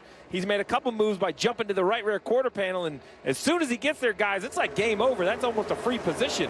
So, you know, you're kind of protecting left, but you really have to pay attention to the right as well. Got a few updates coming. We'll start with Kim. And Kurt Busch riding in that 3rd position. I talked to him this morning, and he said despite the track changes, this is still one of his most confident circuits, and that's because he has wins here with 3 different manufacturers and 3 different teams. Right now, his major complaint, just a little bumpy on the right front. Marty.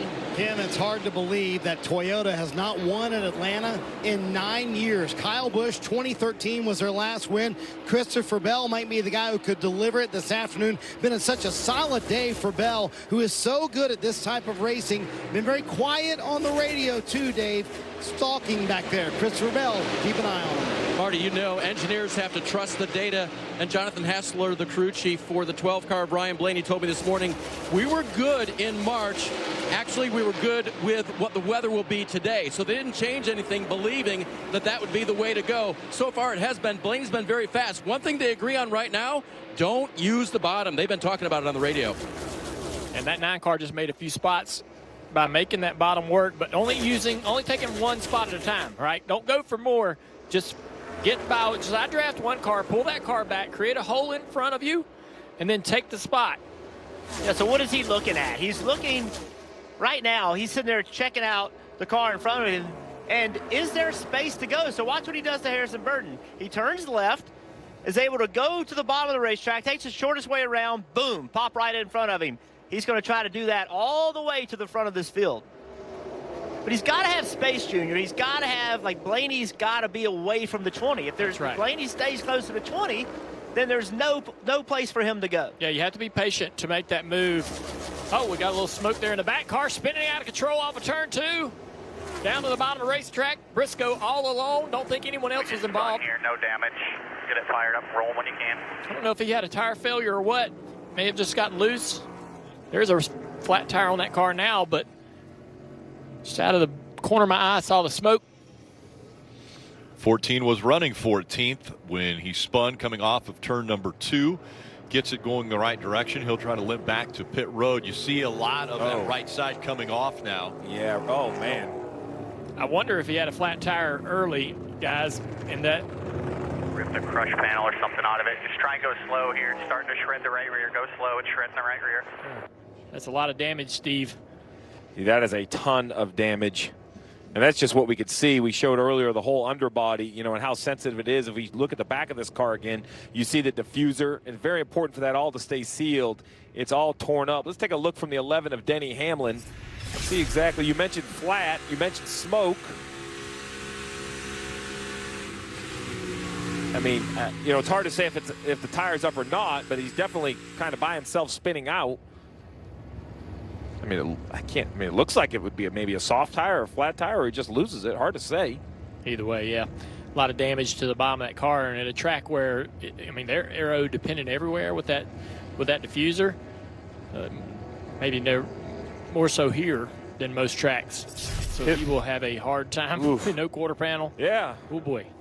All right, Rick. So pits are open. Everybody can think to the end of the stage, but this is a little bit of a pit window to the end of the race.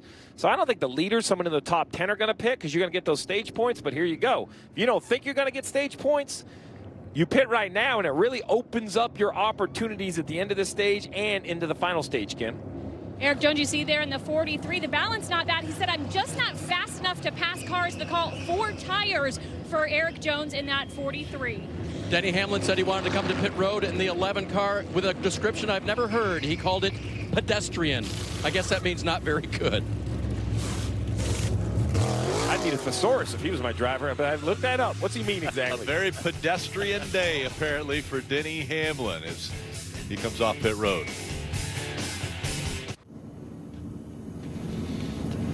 Download the Goldfish free-to-play slots app. Visit goldfish-racing.com. Getting ready for the restart.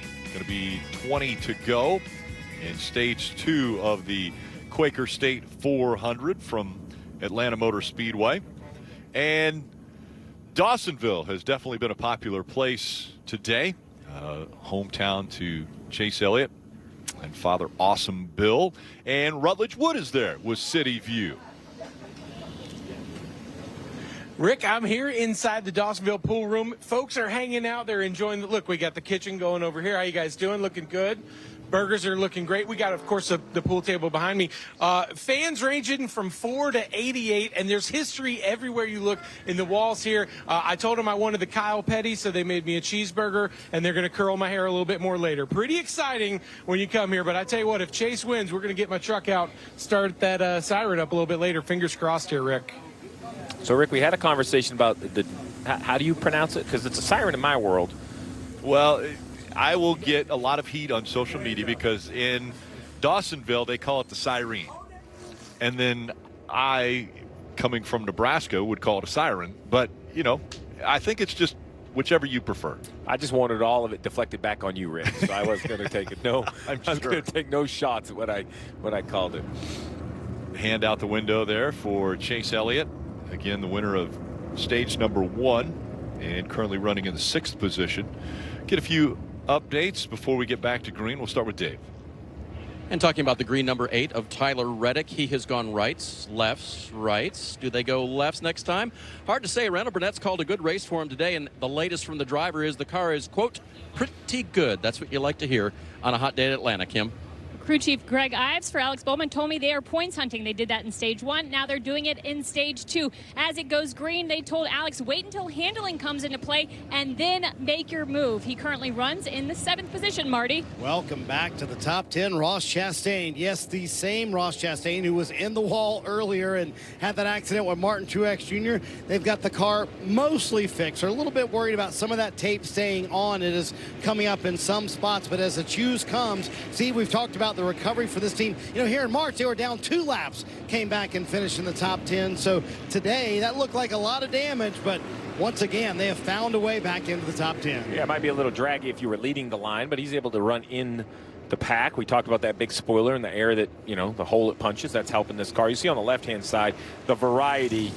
I mean, it's a who's who and a what's what of pit strategy. When you're on pit road, how many tires you took. The important thing is I don't think tires matter as much as when you were on pit road. Don't think of it as laps on your tires like in other places. Think about it as fuel in the tank. That's the most important part. These guys are all strategizing to have the correct amount of fuel or the most fuel on the last stop.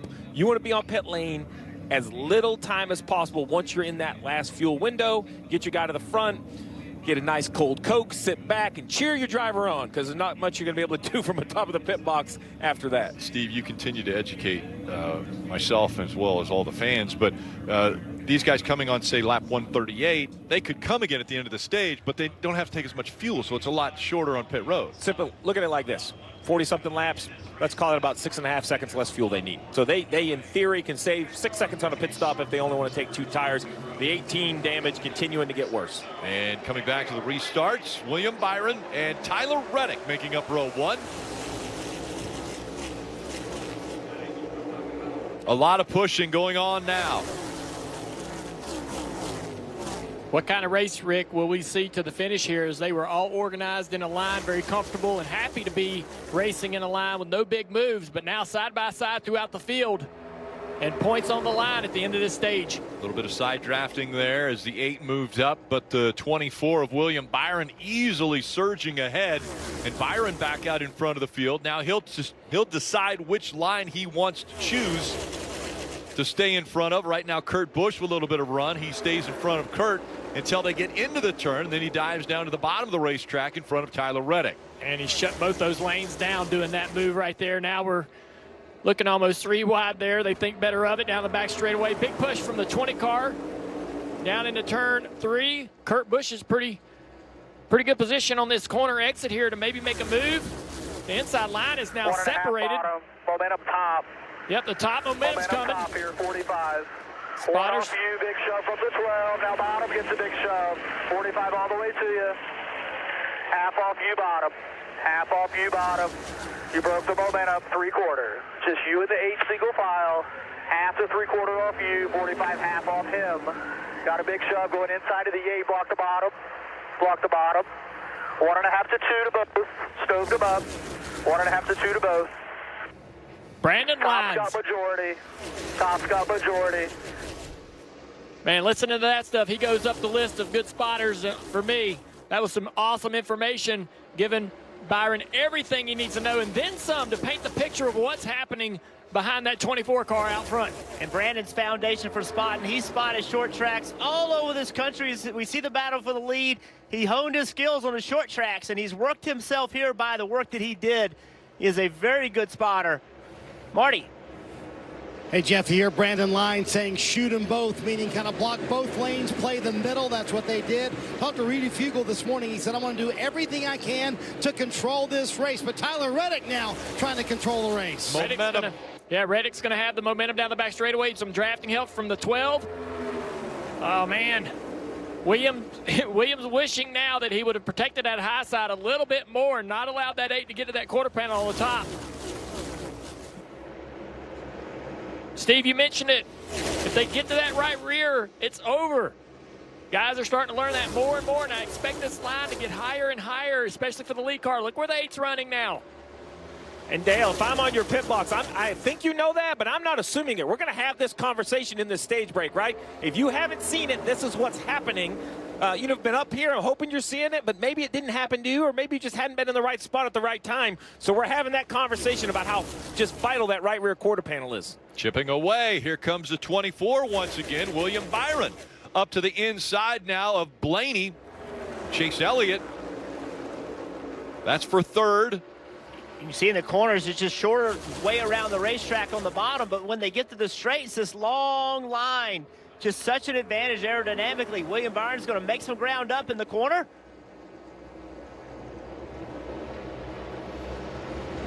Let's go back and listen to the 10 car of Eric Almirola. They told Ross that we were frustrated. He's like, yeah, I felt him pushing us, but he's like, I'm just doing what I can, you know? He's a idiot, and he knows it. It's 10-4. 10-4. We'll be fine. He better hope I don't see him at food line. And there you have it. Well, you see him right now on the racetrack, and he's got to be your buddy. Oh, look at the move right here. So Food Lion's the place? Apparently that's where they shop. So, oh, man. Groceries are friends. Once again, the movement by the 24, very slight, but he still is just inching closer and closer as now the 9 comes down in the middle of the racetrack. But the 24 of Byron up to the inside of Ryan Blaney for second. Big push in the back of that 12 car. Not enough. I'm just hoping that push is big enough to really make that 8 have to defend hard. That bottom line's gotten longer and longer. Look how many cars are in it now. All right, so guys, my anxiety is pegged. If I'm not a top 12 car right here, I'm coaching, let's get out of here. Stage end, points are rewarded, we're not getting any. Let's not end our day in these last 9 laps having these guys wreck in front of us. I know that's unpopular to kind of give up on a stage, but if you can't reach the top 10, just get out of the mix. Yeah, the difference is you don't put a helmet on in that pit box, and when you put that helmet on, the blood gets squeezed, and you don't think straight, Steve. That's why I'd be on the radio loud, making sure you heard me. These guys, man, they are racing for points, and there's an opportunity. Look, William Byron, they jumped on the outside of him. Yeah, way off the pace there, and now Kurt Busch had to move up to the high side to avoid him, and he's trying that high line to get by for the 5th position. He'll take it away as William Byron's dropping back. Oh, the 12 looking around here. Thought he was trying to maybe go to the bottom, take some momentum off the nose of that 9 car and go to the bottom here. They're going to have a big push, Jeff. Watch this. Huge push. Oh, the 9 says no. I'm going to take the spot. He's got his teammate Bowman with him down to the inside here. Big run by Chase Elliott as he gets right up to the back bumper of Tyler Reddick. And he had to leave his teammate down there by himself, so Bowman's in a bad position here. Chase has got another run, some help from the 12. Where does he go? He tries to go to the bottom. Coming up on 6 laps to go here in stage 2. Once again, the crowd roaring as they see the 9 go to the front. Nosed out to 8. No doubt they love the Elliots in this part of the country. Car on the bottom. Now Blaney went down there. 8 still nosed out, but no help. Blaney nosed out now. That's the 9-car audio. 8 has the 45. 8 nosed out, no help though. Eddie DeHaant's the spotter. Had a pretty big lead right there, but now it's back to a comfortable lead to defend. You start to see some new players, too. Yeah. The 6 of Brad Keselowski right there. Harrison Burton back in the mix. You got the 7 of LaJoy, the 20 of Bell. I love seeing that 6 up there. I got him in my fantasy lineup this week. I thought he'd take some risks today. See right there, Blaney in that 12 car, he saw a hole in the outside and he took it. He felt like he was going to get stuck on the bottom, didn't want to be leading that bottom line. He still, if he gets a run, he can make a move and have some guys behind him, but he was afraid he was just going to go backwards. 4 to go. And my anxiety is now calming a little bit, Rick. They're a little more organized. Oh, you are foolish.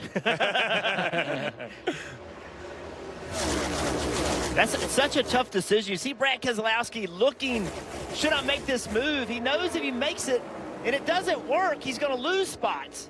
That's right. That's why they're hesitant to do anything other than stay in line. They're going to sit there and wait. Look at that 7 car way up the racetrack. Corey gets into the ground a little bit. Car bouncing a little bit, has to get out of the gas. No help behind him as he's losing some positions. Look where Byron's at now, having been stuck on the bottom for all this time. Ross Chastain just going by him. Somebody dove to the inside here. Bowman. He's going to get a little help from the 20, though. Man, he's so glad to see that. Look at the 8 car trying to get to the right rear quarter panel of the 9 up front. Kurt Busch to the inside. Yep, Kurt Busch in the 45 making the move for 2nd now with just 2 laps to go here in stage 2. Bowman squeezes in the outside line. Keselowski 3 wide into turn 1. What a run. Wow. The 6 of Brad Keselowski, driver owner for RFK Racing, has moved his way up into the 2nd position. Big run right here by the 8. Didn't really have anything he could do with it. Brad Keselowski on the bottom. Oh, 48, sorry. A right rear tire goes down on that car. Bowman around. They come up on 1 lap to go in stage 2. And the caution will come out. The stage will end under caution. Rick, that's exactly what we saw in this race in March from a lot of cars. That's, I think, the first one, Steve, that we saw today with the right rear tire failures. And why is that happening? So that's absolutely right. A lot of them in the spring. This is the same tire combination Goodyear brought. As you see the 48 stuck with 2 left sides. NASCAR will help him get back to pit road. He might lose a lap, but he won't be out of the race. So back to your point, Junior, same tire combination. The team's much smarter than they were in March. You know, they've been to a lot of different racetracks, but the conversation is we start to see cars that are driving really well and actually have pretty good speed fail tires the most. So the question mark is that aero load, is it tire setup? I've heard a lot of different opinions. In the end, we now see the 48, Chase Elliott, goes on to win the stage. crowd goes wild again, Rick. And so, Steve, we see that now later in the race, and that could be an issue going forward because the pace is picking up in these cars. They're all more in the throttle, more load. Yeah, we also have to remember that Bowman was last on pit road at lap 95, so over 65 laps on these tires. I don't know if that's contributing. Something to keep in mind, though, is it's obvious a flat right rear tire in the 48. He goes around. Chase Elliott sweeps the stages at Atlanta.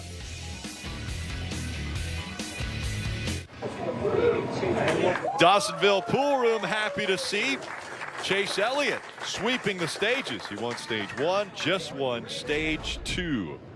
And the field making their way onto pit road as we get ready for stage 3. Kim.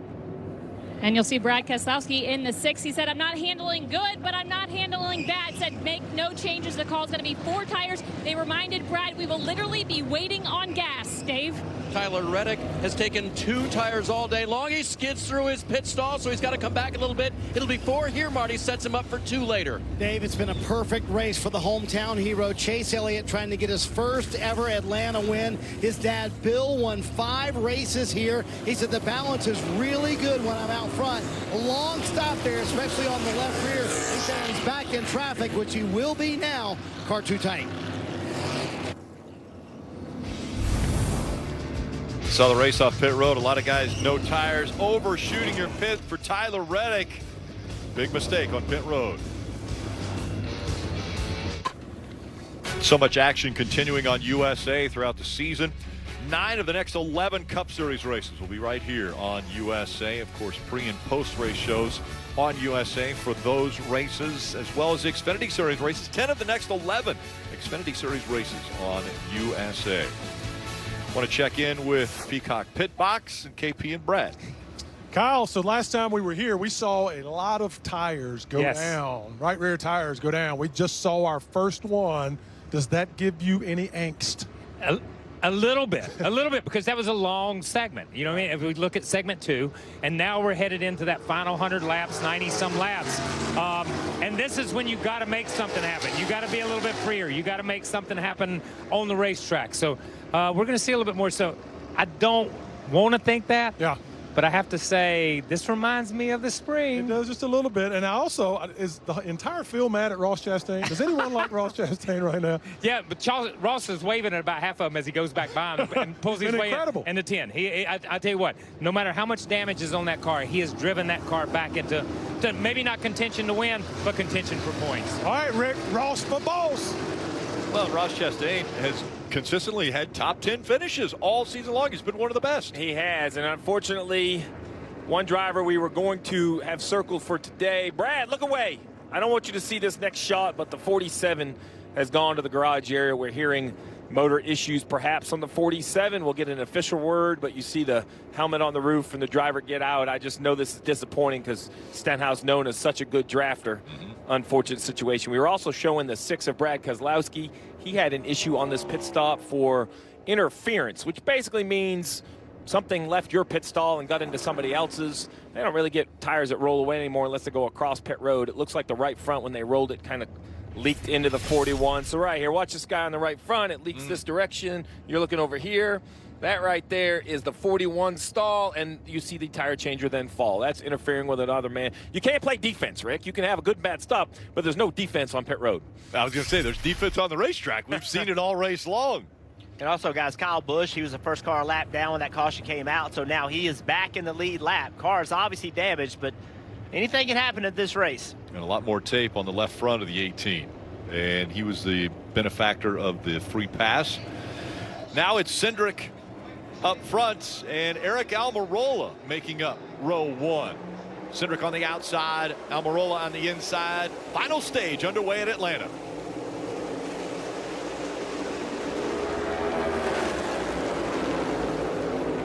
Eric Jones in the 43, giving Cindric a shove. And once again, some new players in front of the field. First time these cars have been up there. They don't really know how the car is going to drive in clean air. Cindric, remember, early in the race, fell all the way back to last place. Car driving horrible. How about Petty GMS? Both their cars up here. 42 and 43 were side by side for just a moment there with Ty Dillon. He's right behind Almirola. As Almirola falling back just a little bit there, you see him in the 42 just in front of Denny Hamlin from this Coca-Cola camera. Denny's thinking, man, how do I get out of this line? I need to get either in the top line or a big enough run to try to dive to the bottom. I don't think he has a ton of confidence in this 42 car and what it might be able to do to move forward. And he sees that outside line going by. See how close he got to Ty Dillon. It's amazing to me. They know that he is 1 inch from that bumper. When you hear Denny Hamlin get out of the gas right before he hits the back bumper of the 42. Dave. And remember the pedestrian car he talked about earlier. He doesn't like the high line. He says, I get too loose when I'm up there. So I don't think they've got it fully corrected yet on the red and white 11.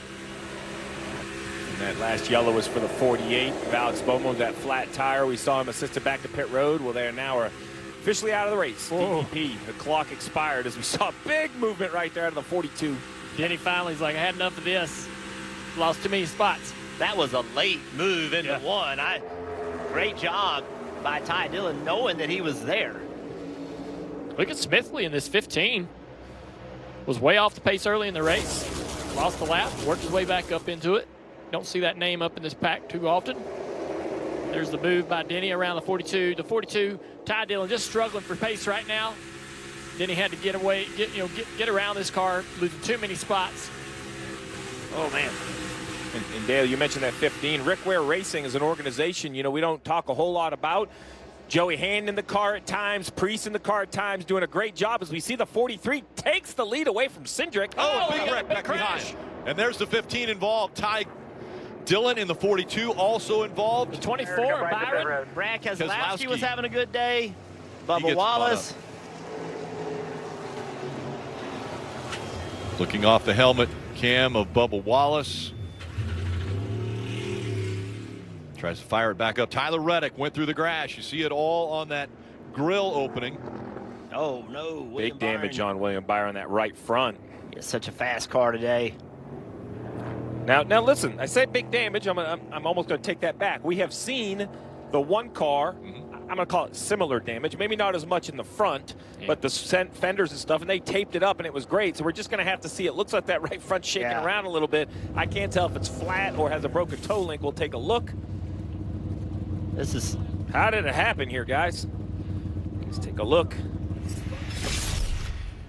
The 15 gets out of shape, out of the gas. Nobody has anywhere to go. I don't know if the 15 might have had a flat entering the corner. It looked like he was having some type of an issue and out of the throttle.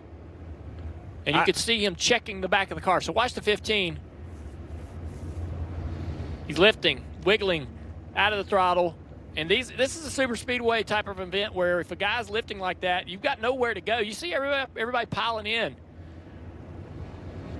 I see Todd Gilliland is having a good day early. He's got a little damage. That wiggle right there. And just Kyle Larson couldn't see that. He had no idea that problem was going on. Got in the back of Ty Dillon.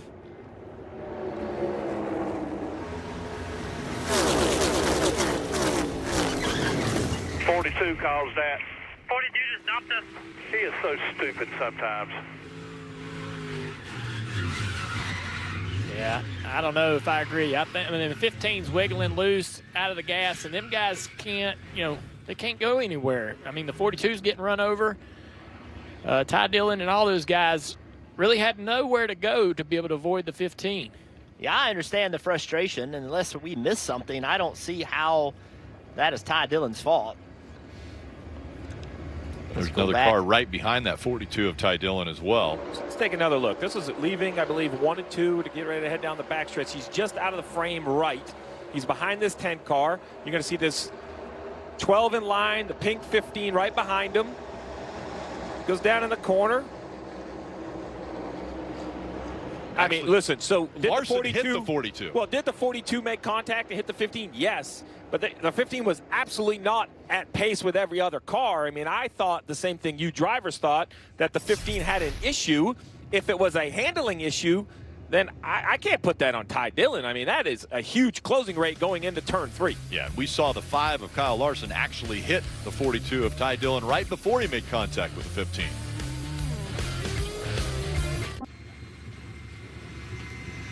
Get ready for world-class speed and Southern charm in USA's newest reality series, Austin Dillon's Life in the Fast Lane. Thursdays at 9:30 p.m.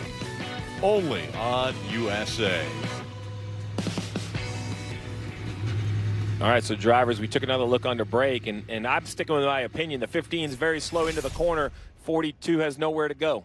Yeah, watch Kyle Larson. Watch this 5 car. So the 15 car starts to have a problem.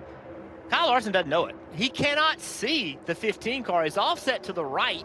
There's no way Kyle Larson has any idea that the 15 is having a problem. He gets into the back of Ty Dillon, and there we go. Hey, man, racing happens. It's not always somebody's fault. You know, somebody has a problem, his car's wiggling around. Clearly, he's got something going on, and they just catch up on him and run into him. It's just, you know, this many cars this close together, you're going to have some of this. Trying to pull the 15 back behind the wall as pit road is very busy with pit stops taking place. Marty. You see Kyle Larson, who was in the middle of all that. As you guys said, the visibility was not for him. So fuel here, and it's been an interesting conversation as they're going to check the right side to make sure that everything is good. Fuel here for everybody coming down pit road, Steve. So that's the game today. How short can you make your next stop to be able to make it to the end of the race? Chase Elliott and Alan Gustafson, a long conversation about that under this caution too. So Rick, here's basically the thing. How short can you make it unless you have track position? Then you don't want to give it up. It's like, you know, easier said than done. But if you're at the back half, I love all these calls. Popular to be up front. That's what you want. Track position. Eric Jones is leading.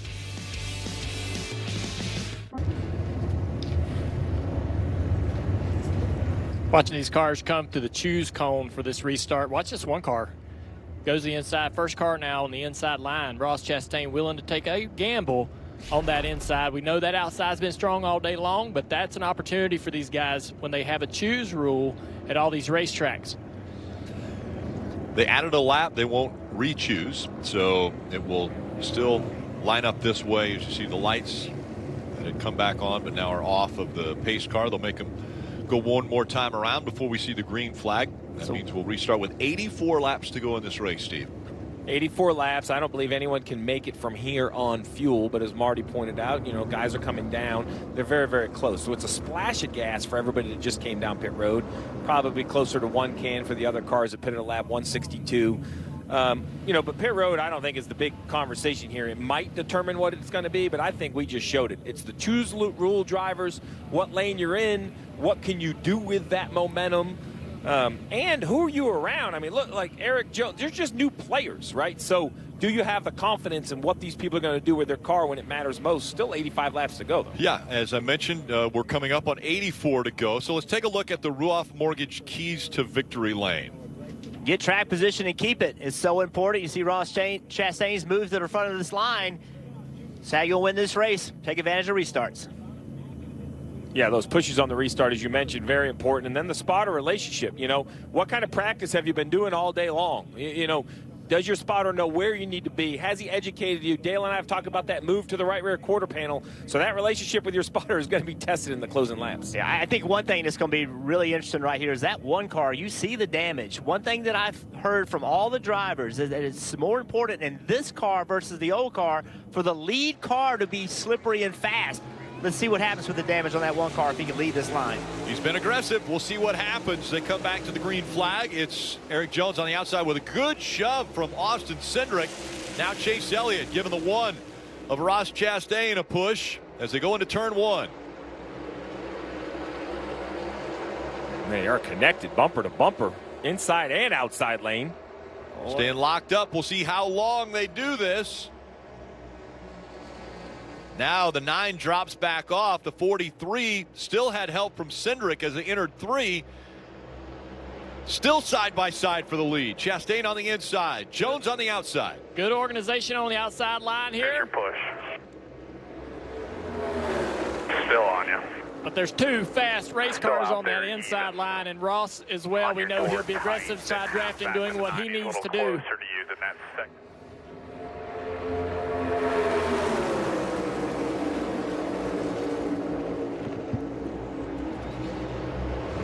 Ross Chastain, a road course win and then a win at Talladega. 2 wins already this year.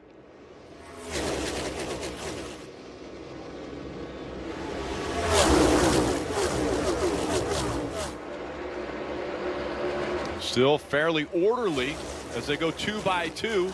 In that first pack, it splits up just a bit. Just past the top 10.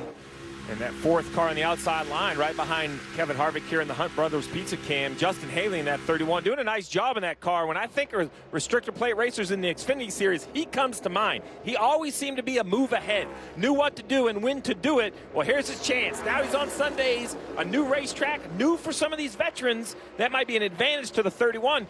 They have the same amount of experience when it comes to the new Atlanta. All right, the inside line's real close together. The 9 in the back of the 1 car down the back straightaway. This should clear the 1 and the 9. Easily into first and second place there. So that gamble on the choose you pointed out, Junior, paid off for Chastain. 9 does not move up. And now running right in the middle, but stays on the back bumper of the 1. Marty. I mean, Rick, this year the 1 team has done some amazing things. Ross Chastain, terrific behind the wheel, but this might be the best one out front after a wreck early here in Atlanta. So, Steve, how much do you trust your bear bond if you're Phil Surgeon, the crew chief? They had to come in and patch you back up after the last stop, Junior. Yeah, some crazy moves out there as they go around the 15 car, a lap car, as we mentioned a moment ago. So that bear bond hanging on for now. But remember, the body earlier was separated from the splitter after that wreck. The 20 car. Christopher Bell, massive save. Almost had a big crash in the middle of 3 and 4 there. I thought he had a flat tire, Dale. Yeah. He got so sideways. I didn't think he could continue. And then his blend into the line off of 4 equally as close to creating an issue. Whew. What about Corey LaJoie in the 7, running up here in 3rd right now? Spire Motorsports, a 2-car team, and LaJoie carrying the banner today. Dave. Rick, is he ever motivated? His best finish of the season, you guessed it, right here, Atlanta in March, of 5th place. And coming into this race, they knew that they had a shot. Ryan Sparks, the crew chief, told me we just get the car perfect for him, and he can do it again. Corey loves this type of racing and is showing it again today. Corey does such a good job. The son of Randy LaJoie, Xfinity champion, longtime family, longtime racers, winners. Corey's done it all. Built race cars, set them up himself, won in them. Go back and watch this battle. Christopher Bell and Corey. He gets loose. He's sideways right there. Big correction. Now follow him here. Blends just right into the back of that 7 car. Very close for all those guys. Usually they have been able to save those kind of moments, but good job by Christopher Bell and everybody around. So we talked about the concern of that 1 car with the damage on the nose, but right now it seems the pace seems to be good. There's not a lot of energy though behind those front 3 cars, so it's going to be very hard for Chase Elliott to make a move. Yeah, they're coming though. He's not getting any help from behind. The 7 car of LaJoie needs someone pushing him as well. And as this group here behind him runs side by side, they've been able to keep that little bit of a lead, but now they're starting to single file out. Marty, give us some more on that 9 car. Well, Junior, I think for now, Chase Elliott can tend to ride behind Ross Chastain. Why? Listen on the radio. So shorter on fuel for them. If you're in a situation where you're boxed in and you can't make any progress, take care of the fuel. And Steve, despite what we saw happen with his teammate Alex Bowman, all the conversation from crew chiefs is about fuel, 75 to go. So why are they talking about fuel so much? Well, you've made a great point on pit road about trying to stay ahead of it by filling it up every pit stop. Well, the other way you need less fuel, save it on the racetrack.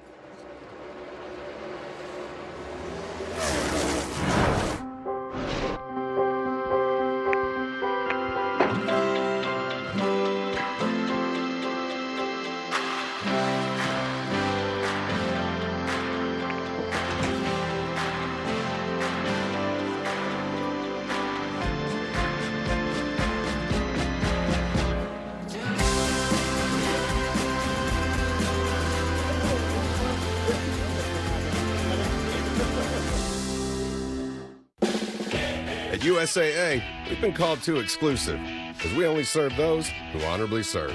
All ranks, all branches, and their eligible family members. Yep, that is exclusive, and we're fine with that. eBay Motors, they have all the right parts at the right prices. Whether I'm on 2 wheels, 4 wheels, or or no wheels? Let's ride. Growing up, I was afraid of clowns. Yep, still am. I love to make people smile. It's just what I do. So when Toyota gave fans the opportunity, I designed a funny car. Is the clown car growing on me? Nope. But it has changed the way we celebrate in Victory Lane. What will you design? Enter for a chance to win at SponsorFire.com. They're ready to race. Just look at that man drive. It looks like a race right down to the checkered flag. 4, 3, 2, 1. For the moments that thrill and the memories that last, go to NASCAR.com/shop.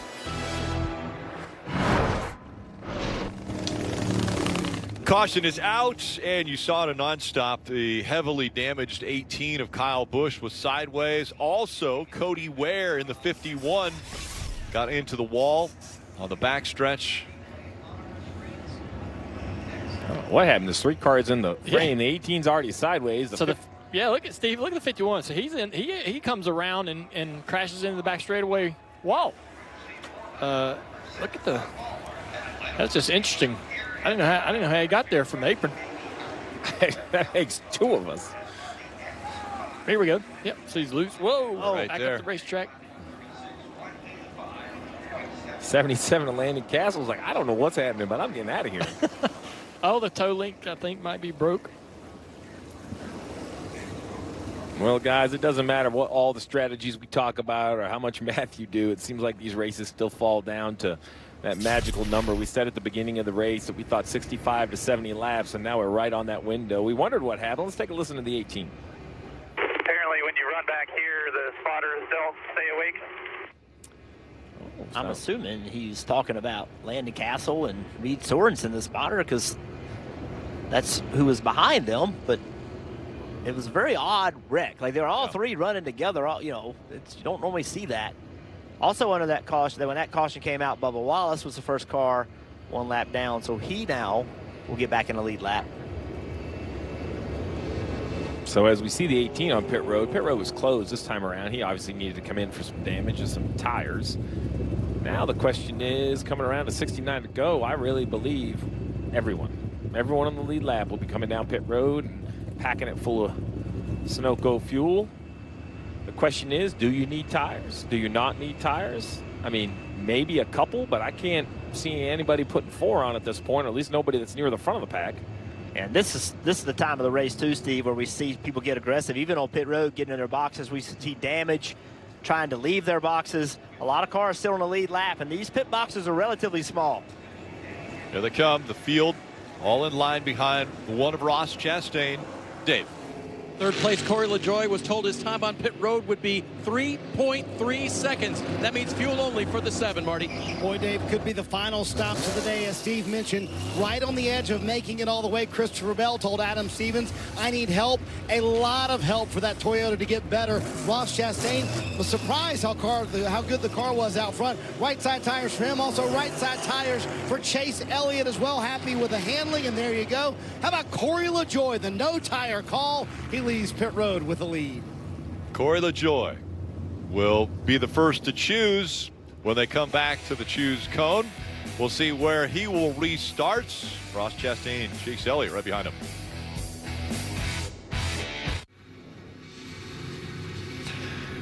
Join Liv, Finn, and the dedicated detectives of the Special Victims Unit as they race to bring the bad guys to justice on Law and Order SVU. Coming up after our race coverage on USA. Well, it's been an interesting day for Chase Elliott. Rudd, how has it been at Dawsonville in the pool room there?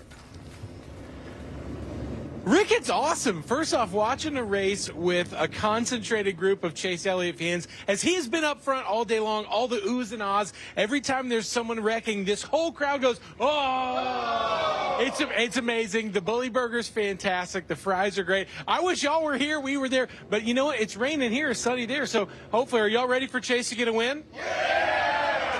I think it's looking good from us here, Rick. That's for sure. And one more thing, Rut. I need to know who gets to push the button or to engage the siren. Who gets that honor? So if you could check that out for us, we'd love to hear the answer to that as we're getting ready to choose inside, outside. Corey LaJoie is going to restart outside. He'll have Ross Chastain behind him. Chase Elliott goes to the inside. Daniel Suarez will restart behind Chase Elliott. You know, Rick, we just talk about, so many first-time winners, and I know we have a lot of winners inside the top 5, right, with Elliott, Chastain, Suarez, Hamlin. But as the field kind of gets eliminated a little bit, a car at a time, just think of the guys that still could do it. You talk about upsetting the playoff pace. How about Eric Jones back there in row 5? And we still got over 60 laps to go. He's definitely – anybody on the lead lap has a chance right now, and there are a lot of cars in lead lap, Dave, that could win and make it very nerve-wracking for some other veterans. Corey LaJoie could do it, that blue and green 7 car. I had one crew chief tell me, hey, there could be a 17th winner. We got to watch out for that, or a 14th winner this year, or 17 total. Anyway, so Corey was told that the fuel put in would free his car up. That should help the handling, but save like you've never saved before, Marty. Terrific conversation between Ross Chastain and Phil Surgeon, his crew chief, on the choose. Listen. So I was wide open there. There's going to be lifting second on back. Really don't want to be behind the 7, but I can push him, I think, as long as the bumper's good enough. There's nothing wrong with pushing to mess up our repair work. Definitely not on the right front. Hey, Steve, how about that good information from Phil Surgeon to his driver to say, hey, you can push on the right front. That's what I want you to use if you're going to push someone for the rest of the race. Coming back to the green, Corey LaJoie on the outside. Chase Elliott on the inside. Ross Chastain wondering how hard he can push. LaJoie dives down to the bottom of the racetrack, gets right in front of the 9 of Chase Elliott. Yeah, LaJoie did a good job getting through the gears there to be able to pull down in front of Chase. Now what does he do? He's got to block one way or another. Chase trying to push this 7 car down the back straightaway. They get up in front of Chastain to be able to block his momentum. Chase now going to the outside. Thinks better of it. Not a lot of room out there. I think the safest thing to do for LaJoie would be to not give the top up, right? If they're going to pass you, make them pass you on the bottom, because help's going to come on the top, and you're not going to lose that many spots, in my opinion, if you stay the top. That's what he's done right there. He just ran the middle of the racetrack. Junior, how comfortable are you pushing the 7 of Corey LaJoie, who normally is not up front here? He's not used to being up front here. He doesn't run with this pack normally during a race. Yeah, I think they're going to be fine pushing Corey. He's going to be able to handle whatever they can throw at him. You can see it right here, that 9 car shoving him down the straightaway. You don't even have to really make contact with the car. There's a little beach ball still. The effect of the beach ball in between these cars is still there from the old car. So sometimes you can just shove a guy out with actually not even making contact with the bumper of the car. We'll see right there exactly that 9 car doing just that. And it shoves that 7 car way out into a lead. Now that's the one thing Corey doesn't want to see, is that big lead, because they get a run on him, it's going to be huge. They'll be able to try to make an attempt at a pass. Right now, it seems like they're all content, though, Jeff, to stay in line, maybe try to organize and stay in line and get themselves toward the front and keep that track position. Well, I think right now there's just not a lot of energy from Chastain. Like, he's just, that damage on the nose is hurting the car a little bit, and that's keeping him from pushing Chase Elliott. Marty. Hey, Rick, I think, honestly, Junior, you're right about the 9, and I think the 1 as well. They're content to let Corey LaJoie lead. Steve, we talked about this morning. When you're out front, you burn way more fuel than even the guy sitting in second place pushing you. It's about a 3-lap penalty if you're going to lead for a whole run. So, as I say, that Chase Elliott going for the lead around Corey LaJoie. And put it back in line, didn't he? Yeah. He looked down low a little bit. Now, there is an association between Hendrick Motorsports and Spire, which is who the 7 of Corey LaJoie drives for. They get engines from Hendrick Motorsports, as well as a little bit of help in the engineering department. And so that Chase Elliott, Corey LaJoie team up front has a little association there. And look at this one car diving to the bottom in front of Truex. Truex was backwards in the wall earlier today, now sitting there on that inside line. But I don't know that Corey's got enough pace because this inside line is starting to work and build and develop, Jeff. And now, look, going for the lead.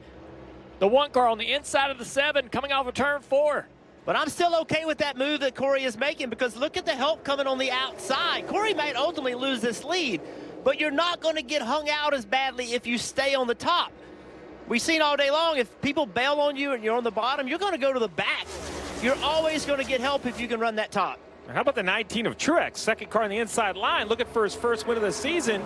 He was in a wreck, and now he's here. I thought he was, out of the race, didn't have a chance. How about that, the Toyota driver update? I mean, it's been up and down, low, all the way back to 35th. There's only 36 cars in the field, so he has covered it all, Kim. And James Small, the crew chief, told me this morning this is going to be a race of survival. Now, they were in that accident you guys mentioned, but they survived it, and that is key. They are running up front currently in the fifth position, looking for that first win of the season.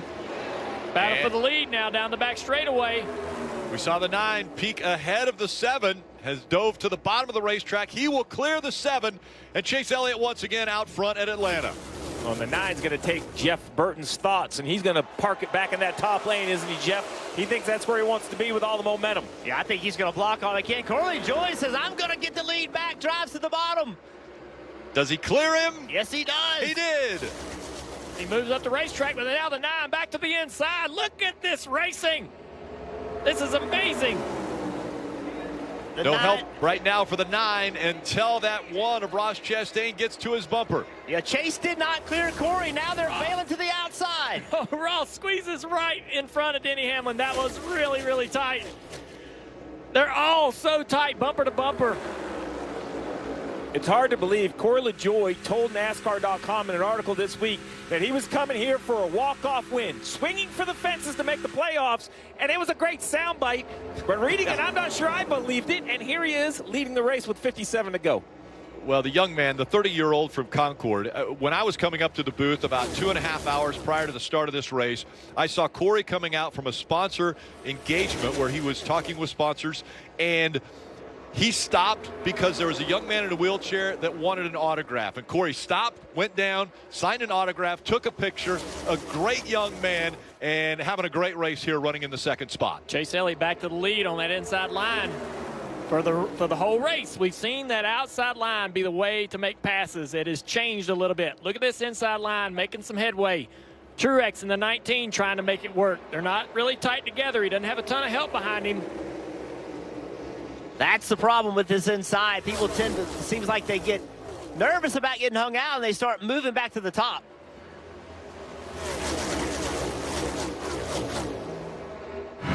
We love our new home. It's got granite countertops, crown molding. It's just... There's so much hammering in the neighborhood. It's a lot. Of cereal. Oh, come on. Not cool, Thors. Anyone got a light? I'll order pizza. At least Geico makes bundling our home and car insurance easy. Does save us a lot. See Marvel Studios' Thor, Love and Thunder, only in theaters. Not this again. And for bundling made easy, go to geico.com. Verizon Frontline is built for those we all rely on. Built to prioritize first responders. Built for extreme conditions. Built for America's most reliable 5G network. Because when seconds count and lives are on the line, the people we rely on need technology they can rely on. Verizon is the #1 network choice in public safety. Verizon Frontline, the advanced network and technology for first responders. Running the sanctuary absolutely brings me peace. The work is 100% cathartic for me. You know, I find myself getting tied up in it and being busy, and then it's really nice just to sit, breathe in life, and it's beyond zen. Is Dad posting a farewell to his favorite college freshman? Nope.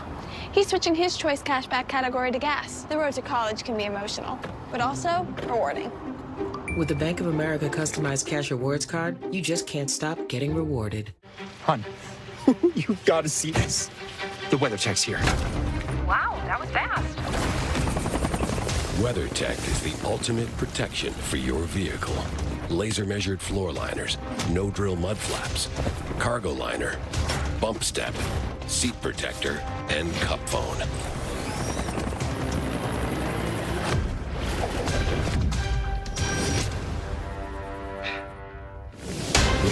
WeatherTech. The biggest event of the summer is coming in hot. And Monday night is where it's heating up. You are in the right place. The time is now. Here we go. Raw, live Monday at 8, only on USA.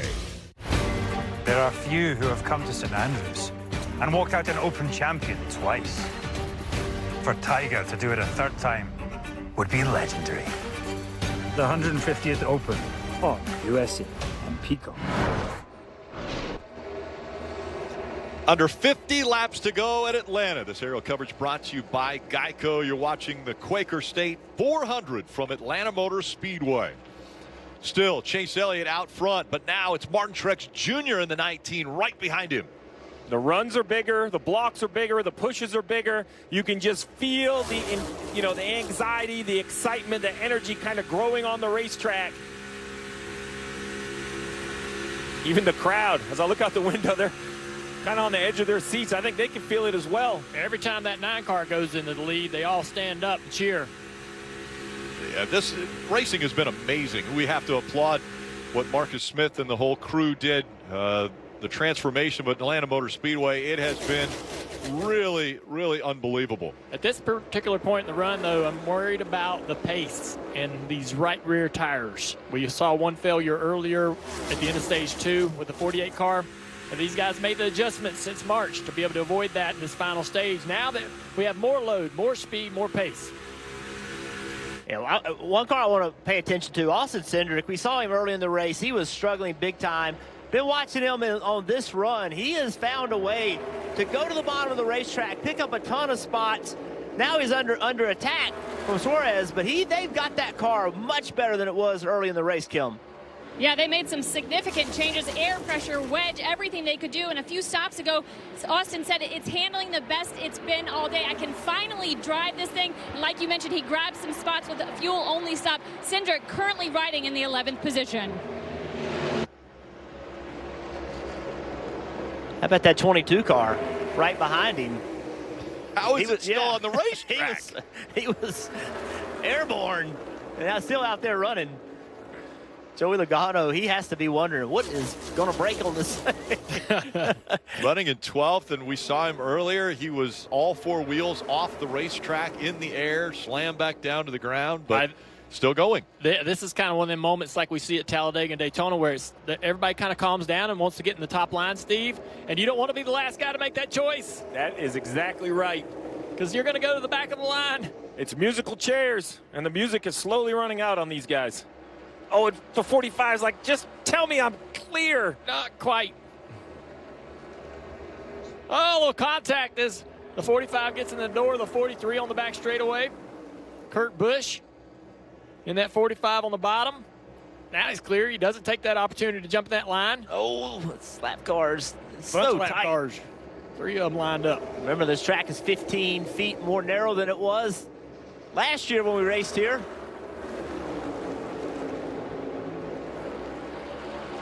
Here's the contact as they just kind of come together accidentally.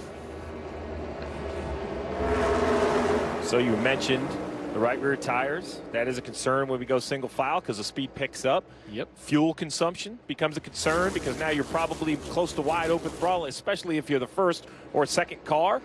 They're all close on their number. And here's what I want to, when we talk about the new car, one thing we talked about a lot last week is the fuel cells are not the fuel cells these guys used to run that they have all of this confidence and history on.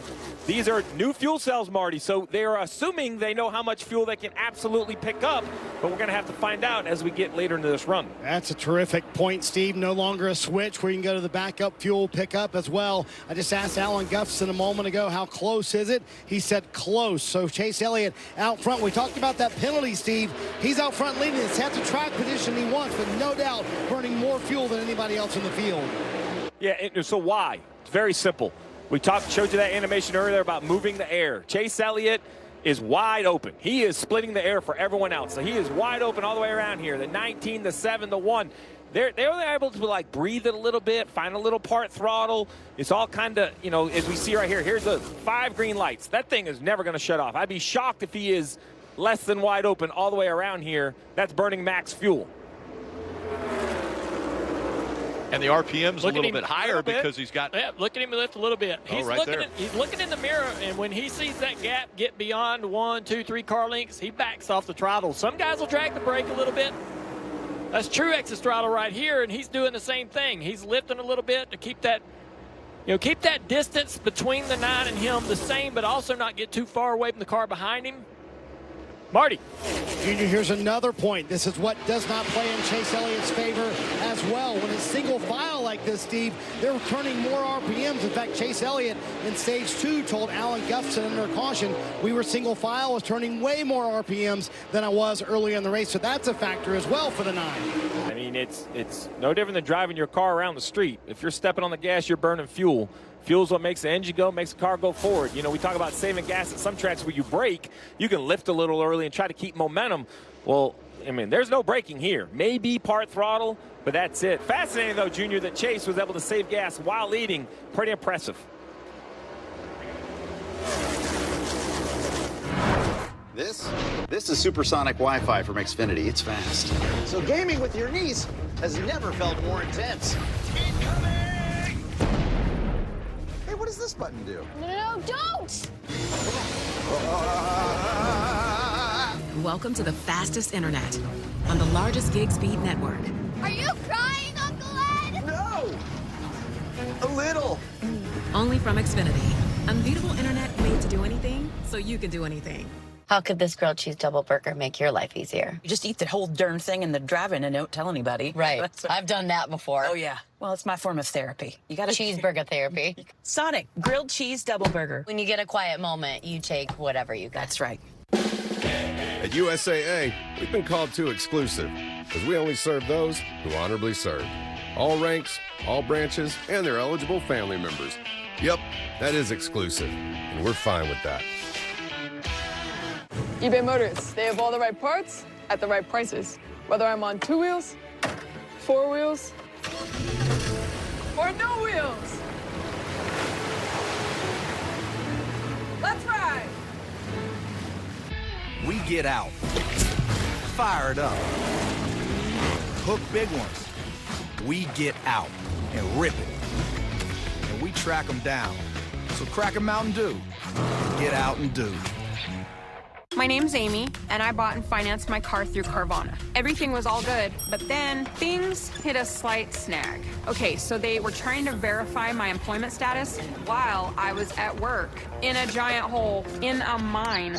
But then something amazing happened. Hello. Carvana worked with my shift manager and got everything sorted out, so I didn't miss out on the car.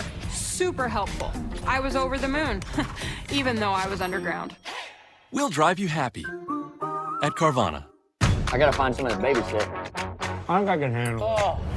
If he I can need put to on a show tire, he can put on a diaper. Ace! Losing the kid was not part of the plan. The race to the Nascar playoffs is on USA. The drama. He gets turned into the The excitement. Hell yeah, boy! The characters. Next up, New Hampshire. NASCAR. Next Sunday on USA. And welcome back. We have Chase Elliott, Martin Truex Jr., Corey LaJoie, still the top 3. We will stay with you if we continue to be green all 34 laps of this race. And a reminder, NASCAR America post-race show right after the conclusion of this race. We'll talk to a lot of drivers, and there's a lot on the line right now. Only one Georgia-born driver has ever won at Atlanta before, and it's the father of the driver of the 9, Bill Elliott. He had won here 5 times. There's only been one father-son duo that has won at this racetrack. That's the Earnhardts. So trying to join that duo. Let's go through the field. We'll start with Marty. And Rick, you know, Chase Elliott wants to add his name to that list worse than maybe anyone in the entire field, and eat some peaches in victory lane coming up here in a little bit. No doubt the 9 car has the speed. No doubt it has the handling. Does it have the fuel? That's the big question in the 9 camp right now, Kim. And Martin Truex Jr. in that second position. The team wasn't overly optimistic about this race because Truex winless on super speedway racing style tracks, winless at Atlanta, and winless this season. Currently rides in the second position. Maybe they've changed their luck here today, Dave. Third car in line, Corey LaJoie, 182 Cup Series starts. No wins. Will today be the day? If he has enough fuel, maybe. Ryan Sparks, the crew chief, just told me we didn't wait to get it full of fuel. A little bit of a guess when we took our 3.3 seconds, Marty. Boy, what amazing recoveries for Ross Chastain at Atlanta this year. Down 2 laps in the spring race. They came back to finish second in a wreck today. A lot of tape on the nose of the car. Here he is running fourth with a shot to win this thing, trying to work with that 11 car right behind him, Dave. And Denny is trying to find his way back to the front. He left the decision about what to do on the last pit stop in the hands of Chris Gabart, his crew chief. 2 tires was the call. They didn't get all the track position they want. They kind of held where they were. Marty. On that last stop, Dave, Christopher Bell said, I need a lot of help to his crew chief, Adam Stevens. Adam Stevens delivered, made the right chassis adjustments. Now, can the 20 get up there and work with his teammate who's right in front of him and get up to the front and take the lead and get his first win of the year, Dave? The Blue 12 is Ryan Blaney running 7th. He was told over the radio, what you're doing right now for fuel is good to get us through NASCAR overtime if we need it. Wow, that's something we didn't talk about with all these teams being close on fuel. Kim? Well, despite not having the raw speed they want, that number 43 and Eric Jones have the handling that they need. It's good for Eric, and this is one of the races they had circled where they feel like they could win with as good as Eric is at this style racing. Jones currently in the 8th position. Marty. How about Justin Haley having one of his best runs of the year, Kim, in the 9th spot right now. Steve mentioned it earlier, 4 Xfinity Series wins on super speedway type racetracks. This is right in his wheelhouse. But has he made enough friends and made enough partners to make a move to get up there and win this thing, Kim? Well, we talk about rebounds, and we can't ignore Cindric. Remember, he dropped to the rear of the field early in the race. That car just evil, too loose. They made adjustments throughout the race. It is handling as best as it is all day. And talking about super speedway style racing, who won the very first race of the season? The Daytona 500, guys. That would be Austin Cindric in the 10th position. Well, remember, we've had the most first-time winners since back in the 50s, and there are 6 that haven't won already this year in the top 9. Now, it may have won before, but potentially another winner at this racetrack. It could be a wild card race, of course, like everyone thought it was going to be. So you say wild card race. Let's just look at the running order and let's talk playoffs. Chase Elliott, he's won a couple races leading the race, so more playoff points for him if he can go to victory lane, right? Second is Truex, yet to win. He's in on points currently, but he'd love to add his name to that win column. Corey LaJoie in the 7, yet to win. So he would love to get a victory. Now, the issue for the 7 is if he's fortunate enough to win, he's 34 points from the top 30. Remember, you have to be in the top 30. So if Corey LaJoie would win, his battle between now and Daytona would be to get in the top 30 in points. Behind him, Chastain, he has a win. Has 2 wins, excuse me. Hamlin, the same, but then how about Bell? No win for Bell. Blaney, amazingly, no win for Blaney. Eric Jones, Haley, full-time drivers, no win for them. So a lot of guys looking for a first win. There's a lot going on, not in just a race, but the entire season. Listen in on Chase Elliott's radio. I actually think having a 7 and a 1 ahead of 11 is helping us because the 19 can't get a good enough push. That 11 got ahead of them too and got to the 19. We'd have our hands full. 20 cars going around down on the front straightaway. Ooh, this grass is wet. Caution's out. And Bell quickly getting on to pit road. Looks like all tires are up, man. We'd heard from him that he was loose all race long. We saw a few moments earlier in the race with this 20 car. Yeah, tires are not down. The racetrack made some changes to the grass coming off of turn 4 in case cars went onto the grass. Big advantage right there. Didn't destroy the car. So watch this 20. Middle of turn 3 and 4. Back just steps out a little bit right there. And he did a great job. Look how long he dirt tracks this thing. Almost saved it right there, but it finally comes around. And right here is where the track did the work. So you see the car just skipping across the grass rather than digging in and just ripping the nose off of it. Well, A+ then, because it was tested right here, and it's thankful to see this 20 with minimal damage is going to continue. I want to know what Blaney and Eric Jones was thinking right here. Yeah, you see him around, and early in the year, Christopher Bell maybe overcorrects and turns that car and head on into the wall. Drivers have learned you can't turn these cars too sharply. On top of that, Junior, we were talking about Corey LaJoie. And Kim said, his crew chief Ryan Sparks said, they took a guess on fuel, that they may not have got enough fuel in it. Well, if they were guessing for something, this was it. They were guessing cautions. They needed cautions to save some fuel, so this could be a huge break for Corey LaJoie in the fuel in his race car. So now the question is, fuel one, that's my first decision maker. If we are truly short, do we need to come down and put some more in it, or will we be good enough just saving some under yellow? The second part is, we just saw a great race car driver spin out on his own. Yeah.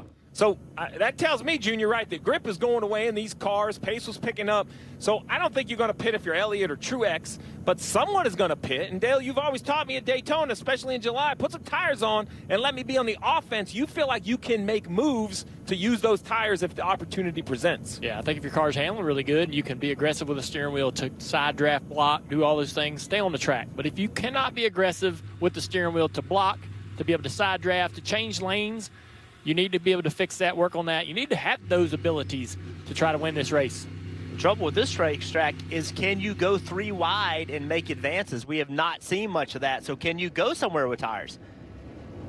Kim. And you see Kurt Busch right there, overshoots the line, has to reverse. They are going to take tires. It's going to be a slow stop for Kurt Busch, who had a fast race car all day, Dave. Kevin Harvick is on pit road. He'll get 4 fresh Goodyear tires. Wasn't really able to do anything back in the pack. We'll see if this helps, Marty. Boy, they thought they had that loose condition fixed for Christopher Bell, but it just snapped on them there, and that puts everybody pretty much in a window here where they can make it all the way. Oh, no, and a tire comes off on Christopher Bell. That is not good. Can't make any progress here. Is that tire from them? Yeah. I can't see, guys. Yeah, it's the left rear. Okay. I believe it's the left rear. If we go back and watch that stop, I would bet money that there's either an exchange issue on the left rear, or that socket magnetically holds basically the wheel nut in. And what happens is the timing is so quick. If that socket or wheel nut falls out, jack's going to be dropped, tire's going to leave. Okay, so the wheel comes off on pit road. Is the rule that he just lost his crew chief for 4 weeks? So NASCAR's going to look at this and see. Let's see what happens on the left rear. We see the exchange. Oh, you see the tire changer just didn't have it tight. So what NASCAR did is they changed the verb, just the wording of this, because the idea is they don't want tires coming off on the racetrack. That's why the penalty is so severe. It's a major safety issue.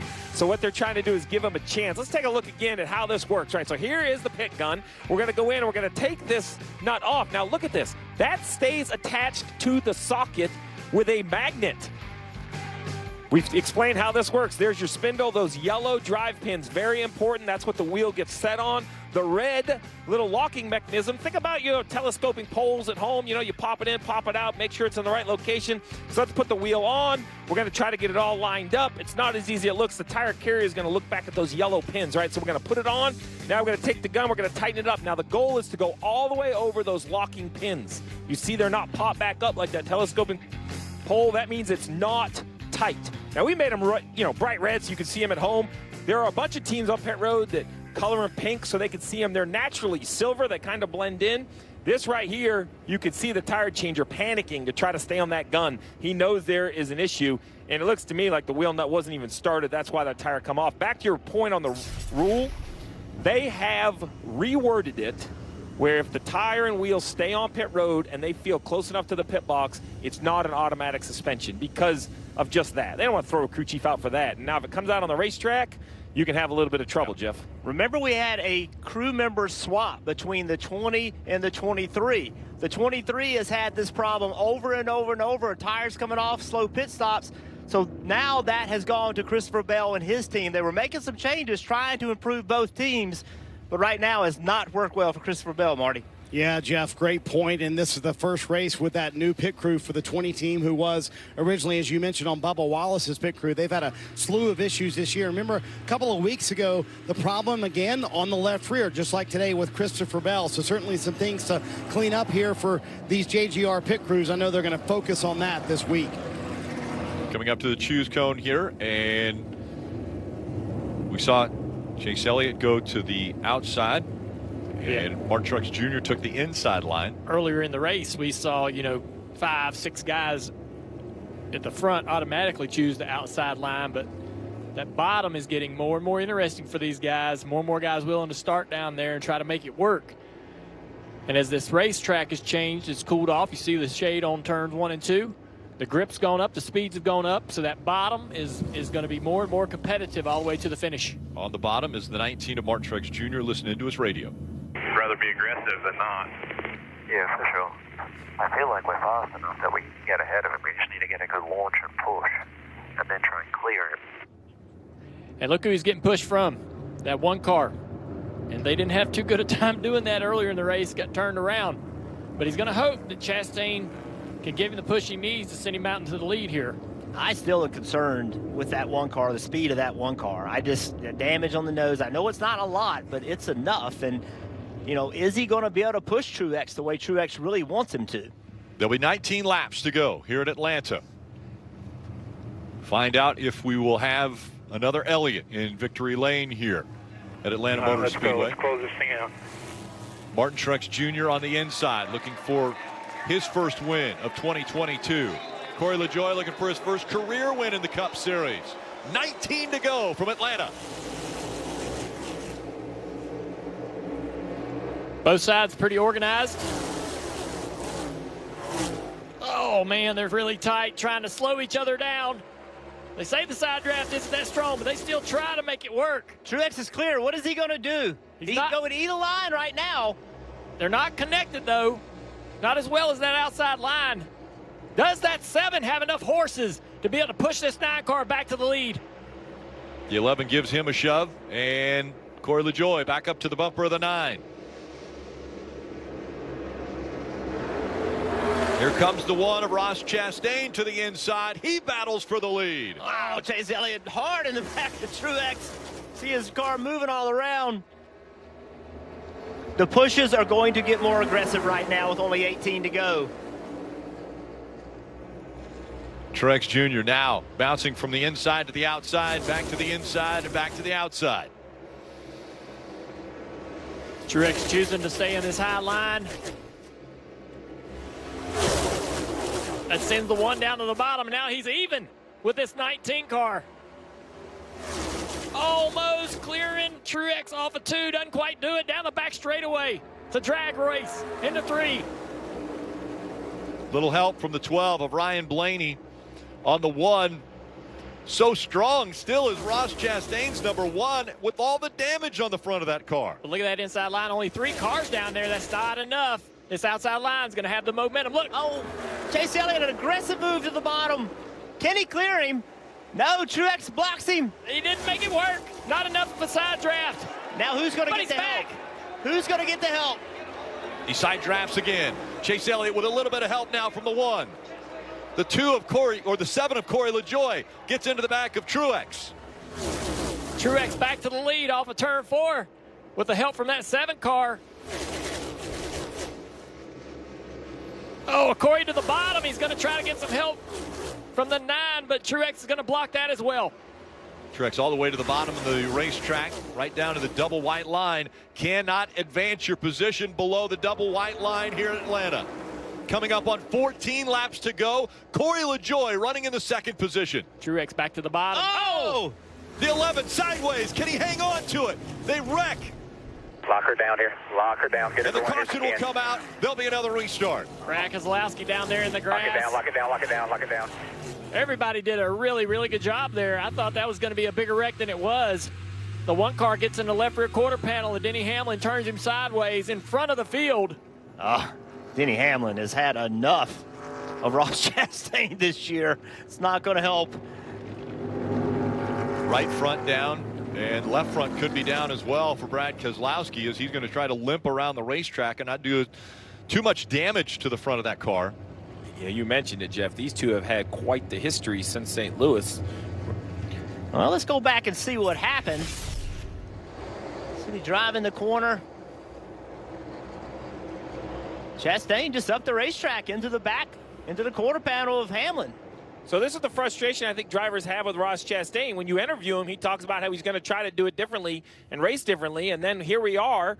He just climbs the banking. I'm sure his car is probably not handling as he had hoped, but his contact spins Denny Hamlin out. I'm with you, Steve. You got a gas pedal in there. Chastain is going to have to make a decision on what does he want to do. Like, he's up the racetrack right here. He's lost the nose. you're going to have to lift. I mean, you got to lift and get off of the guy, no matter who it is. And he's going to have to clean these things up. He's a professional race car driver. He's a winner. He's a championship contender. You just can't continue to do these types of things. Listen to Denny in the throttle. Holds the steering wheel, downshifting. Let's listen to the one audio here. Right front into him and left front as I went by him. He just kind of rolled, no big hit. I should have lifted more. I knew I was going to get tight. My fault. Okay, my fault, but it keeps happening. I love Ross Chastain. He's a really good race car driver, but he's got to find a way, Junior, to run these races without constantly making contact. Yeah, I want him to change, but I don't want him to change. You know what I mean? I hear you. It's tough. Well, he won't win a championship because they won't let him win a championship if he doesn't clean it up. Denny has told him what's coming from the last time this happened, and he's going to make Denny have to prove his point. You can imagine Denny, if we could see him, be very angry right now, and I'm sure we'll hear about it after the race. I can see fire coming out of the helmet. Denny Hamlin right now 21st after the spin. He was running up inside the top 5.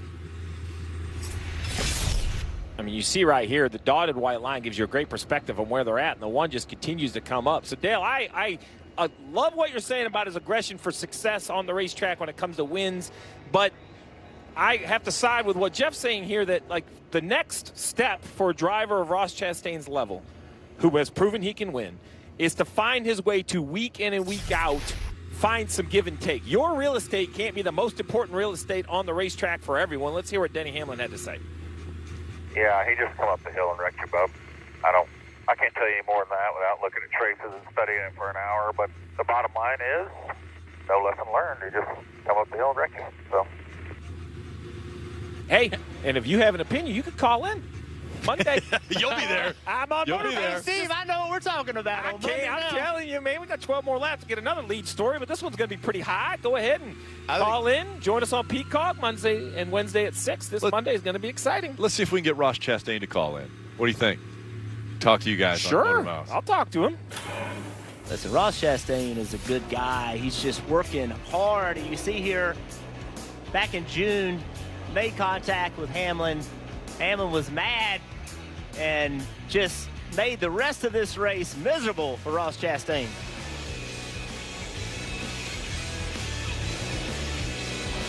You can see it right here. It was entertaining, funny to watch. Every time he caught Denny and what Denny was willing to do. Denny didn't have to make any contact with him, just kind of slowed him down, cost him some positions. Brake checking him, slowing down.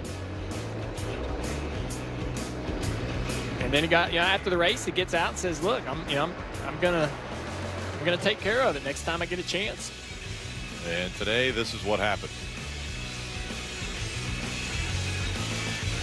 Ross Chastain has fought and clawed and scratched to get to this point in his career. And Junior, that's how he got here. Yeah. And it's easy for me to sit here and say, you got to fix this. It's another thing. He's afraid to back off. He's afraid if he backs off, he's going to lose his speed and lose his edge. And that's what he's going to have to try to figure out as his career advances. He's got the speed. He's got the aggressiveness. He's got the intensity. He's just got to couple it with the right mindset. Let's hear from a couple crew chiefs before we go back to racing. We'll start with Dave. Yeah, let's start with Ryan Sparks. He's a crew chief for Corey LaJoie today, and been kind of fun seeing your boy run up front there. Does he have enough fuel now that we've had these caution laps, and what can he do with the field? Yeah, he did a good job saving through that last run, and I think these caution laps will get us home. The Ray's Energy Drink Camaro has been awesome all day. Super Shoe's done a heck of a job to put himself in position, and we're going to go for it right here, see what we got. Love the nickname Super Shoe. He knew coming in, based on the top 5 earlier this year, this could be a good day for him. How confident was he? He had a lot of confidence coming in. I think he can get her done. He's pumped up. He's ready. I want to say a quick shout-out to my sister back at home. Happy birthday. We're going to try to get it done for her. Get it done for Sis. Kim? Well, Alan Gustafson calls the shots for hometown boy Chase Elliott. What is your driver telling you right now? Well, certainly not, but Chevy's been really good all day. Everybody's done a great job executing the race. certainly it's this racing is pretty circumstantial, so got to have the right things go our way. I think we've got the car to win, but yeah, super excited, and just want to take a second to say happy birthday to my dad. It was his birthday last week, and the boss's birthday is on Tuesday, so happy birthday, guys. What will Chase need to do on this restart to gain that track position and get back at the point? Obviously, wherever row we're in, we've got to either, if we're on the bottom, we need a good push to take the lead. If we're on the top, behind whoever that is, we need to just get a good push and get to where we're open and can make a move. That's Alan Gustafson, crew chief for Chase Elliott. He's joined here at the box by Jeff Gordon and Mr. H, all hoping their driver gets to victory lane. Want to listen once again into the 11 radio of Denny Hamlin. Got into you because he gave himself no margin. I mean, there were 4 feet underneath of him, so. Well, he knew it was going to clear on the outside, so you make decisions. Yep. Everyone makes a decision. You're right. And Jeff, I think that's what you're talking about. He had a decision to make, and at that time didn't make the decision that would have kept him out of the 11.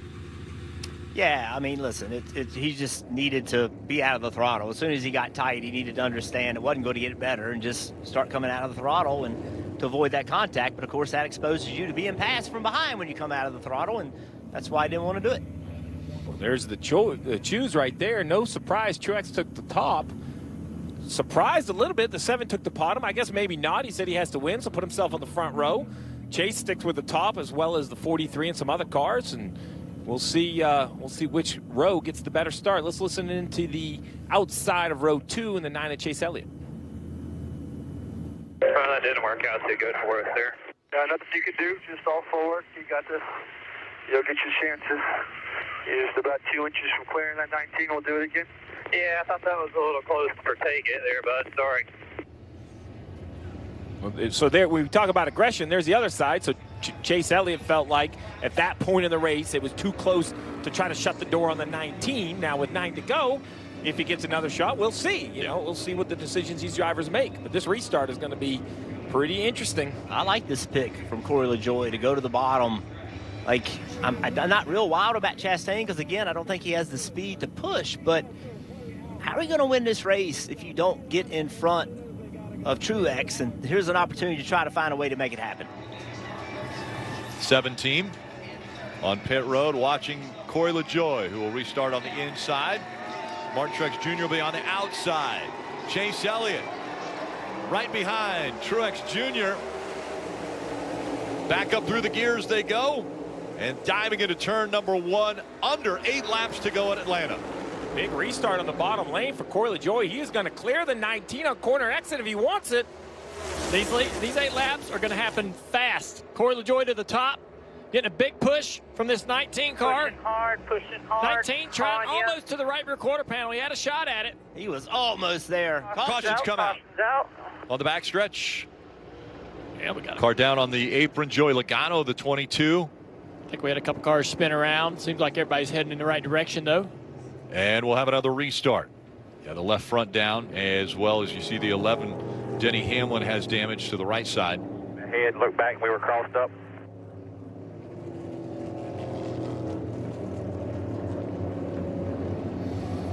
Dead straight. I got hooked.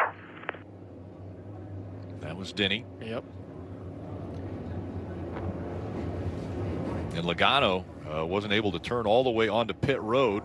Oh, and this is just making the number of laps even less and less for the restart. And I can tell you, you get a 2 or 3 lap shootout on a speedway race on a restart, it is, it's very intense. It isn't a whole lot of fun. I mean, let's watch right here. Denny Hamlin right there in the Coca-Cola number 11. It's like the 20 of Christopher Bell in the middle between the 22. They just come together. Not enough room for Christopher there to be in the middle, and turns both these guys in the outside wall.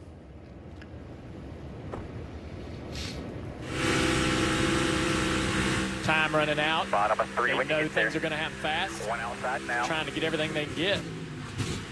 Reckon. Denny's day goes from bad to worse there. And frustration coming through the radio. And no idea, like, even what happened. Like, what just happened? I know I got hooked, but how?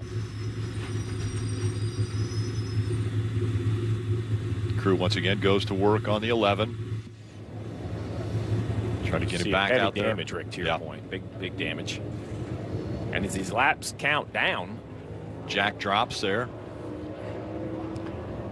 I was going to say, because, as these laps count down, I think the chance of these, look at this. This is, I mean, there's fans, then there's some serious commitment. Yeah. That's what the entire Dawsonville pool hall looks like right now. Oh, that's what they all look like. Oh, what's going on? I hope Rut's watching, because that's going to be next year's outfit at the pool hall. He's got a fire suit on. Look at this. I like it. Oh, yeah. Oh, yeah. Yep. Yeah, a lot of nerves over here. Yeah. They are nervous. This guy's having a great time. Oh, yeah. I feel like we're all a little late to his party. He's having fun and entertaining the fans around him. Got a Kyle Larson fan in front of him. So now the decisions that have to be made by the drivers. We just saw LaJoie pick the bottom and got the lead. So now what he's thinking is, all right, what lane do I pick? Do I pick the bottom? Do I pick to the top? And he doesn't know who's going to pick behind him because of the choose line. He has someone he may want to push, but he does not know who's going to pick behind him. So look who's behind him. He's got Cup champion Truex, Cup champion Chase Elliott. Chastain's won multiple races, Daytona 500 winner. I mean, this is a very tough decision for Corey LaJoie. Well, he picked the bottom before, and that was what gave him the lead. So I don't know how he has to think about that and think, man, maybe I need to stick with that decision. He is the control car as well. Wasn't the control car on the last restart, but being the control car, he can decide when he gets in the throttle and goes through the gears. And the other thing, too, if you're wanting to give a signal to the driver behind you, it's much harder to see through these cars. So we can't really wave from inside the car to the car behind us. We can look out, stick that hand out that left side and wave. But if you're in the outside line, everybody sees that. So if you're in the inside line, only the car behind you can see that hand motion. And that's a really, really important thing late in these races on the restarts at Daytona and Talladega. Dave. One other thing that Corey LaJoie wanted to know was right after I took the lead, the caution came out. Okay, was there a move coming that I need to cover next time? So they discussed it back and forth. Corey just wants as much information as he can get. What were the cars doing as the caution came out? Is there something I need to be aware of going into turn 3 next time? And I believe as the laps count down, Dale, a guy that hasn't got a lot of experience in these situations, the less laps have to be better, right? Because if it's 4 or 5 laps, you're going to have multiple choices to have to make. Just a couple laps, you might make the 1 or 2 absolutely right choices that pay the bills. Yeah, so it's going to be 3 to go. Yeah, so his spotter, TJ Bell, he won the truck championship last year with Ben Rhodes. And this type of racing today at Atlanta reminds me a lot of truck racing, how they have to push on restarts. It really reminds me a lot of it. So will that experience that TJ had in the Truck Series help Corey LaJoie right here? I'm excited for this. Well, this is the most laps that Corey LaJoie has ever led in a race. And so LaJoie has been out front 17 laps. He's got a possible first ever Cup Series win staring him in the face 3 laps away from that checkered flag. And why not this year? We've had 5. Let's make it 6. And this is a little team taking it to the big guys. This team does not have the funding of everybody around them. This would be a major upset in the Cup Series. The longer you can stay locked up, the better it'll be for you guys to try and clear them both. So the longer they can stay locked up, and they can probably push all the way around to turn 3. So the 7 car of LaJoie needs to try to stay still. Don't make a lot of movements left to right so that the car following feels comfortable to go up there and get into the back of him and push. If he's moving around on the back straightaway, that's not very good for the car following to feel comfortable to push. If you sit still, he can push you real hard. Here we go. It'll be 3 laps to go. LaJoie, the control car, on the inside. Martin Truex Jr. on the outside. This is the same way they lined up last time when LaJoie got the lead. Now he's the one who decides when they go. Green flag back in the air. No push from that one car right now. Yeah, I'd like to see them be a little bit closer together than they were. Good organization on the outside line. Oh, contact.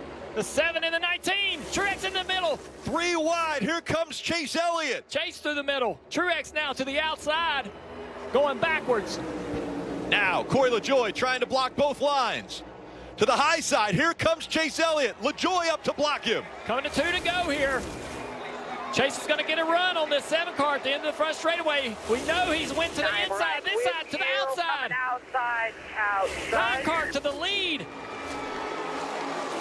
Now he's got to decide what lane he's going to go. Is he the bottom or the top?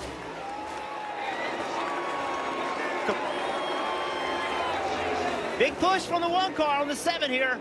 Push is coming from both sides. Elliott goes down to block. Corey's clear. He's clear of the 43. 1 lap to go. Presented by Credit One Bank. Oh, LaJoie loose behind the 9. Now he goes to the high side. All the way up into the wall goes LaJoie. He's going to spin around. He'll collect the field. Caution will come out, and it looks as though the 9 of Chase Elliott is going to be scored the winner. Chase Elliott will join his father as the only Georgia-born driver now. 2 of them to win at Atlanta Motor Speedway. Just the second father-son pair to win in Atlanta. How about that, boys? Mr. H, Jeff Gordon, and Chase Elliott fans all over, hugging and celebrating this win. That was a good one. Appreciate y'all. Complete celebration for Chase Elliott and complete dejection for Corey LaJoie. Corey made an aggressive move to win the race, and it just didn't work out. Yeah, he got a big push from the 43 down the front straightaway, and he had to do something with that, right? Yes. So he went to the outside. Chase goes up to block a little bit. Corey gets into the wall, gets loose up high. Here it is. The 43's coming to the back of the 7 car and knows now Corey's going to get a run. What's he going to do? He doesn't go to the bottom. Chase enters low, moves up the racetrack. That sends Corey into the wall. Oh, Kurt Busch. Some hard licks right there.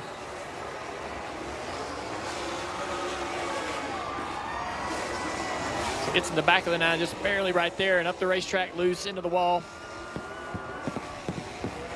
Everybody just going for it, really. You know, Chase is going to block. You know the blocks are coming late in these races. Just defending his position, trying to win this race. Yeah, this late in the race, you said it. If you got to run, you have to take it. And if it's coming from behind, you have to block it. And I know Corey won't be happy with the block. Chase, to be honest with you, doesn't like having to do that kind of block because it exposes you as well. It's just the nature of the beast on the last lap. Yeah, if we That look was at a lot of fun. If we looked at it real close, Chase blocked the move, and there was some contact where the 7 bumps into Chase, and then there's some distance between them. They sort of separate. He burned the left tire down. It's flat. That checkered flag moment brought to you by Advance Auto Parts. Well, it was when he was 13 years old and not at the racetrack with his dad. He was racing legends right here in the quarter mile, and you hear the crowd.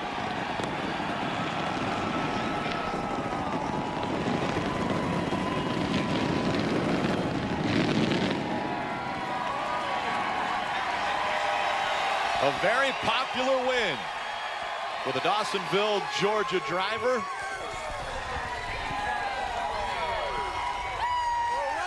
And guess what's happening in Dawsonville right now at the pool room? My man right here wore the right outfit today. A lot of Chase Elliott fans in the crowd, and there it is. That's the pool room at Dawsonville. He's done it again, Marty. Chase Elliott just looked at me and said, unbelievable. That finish was crazy. Wins both of the stages today, and for these fans here in Atlanta, the hometown boy delivers.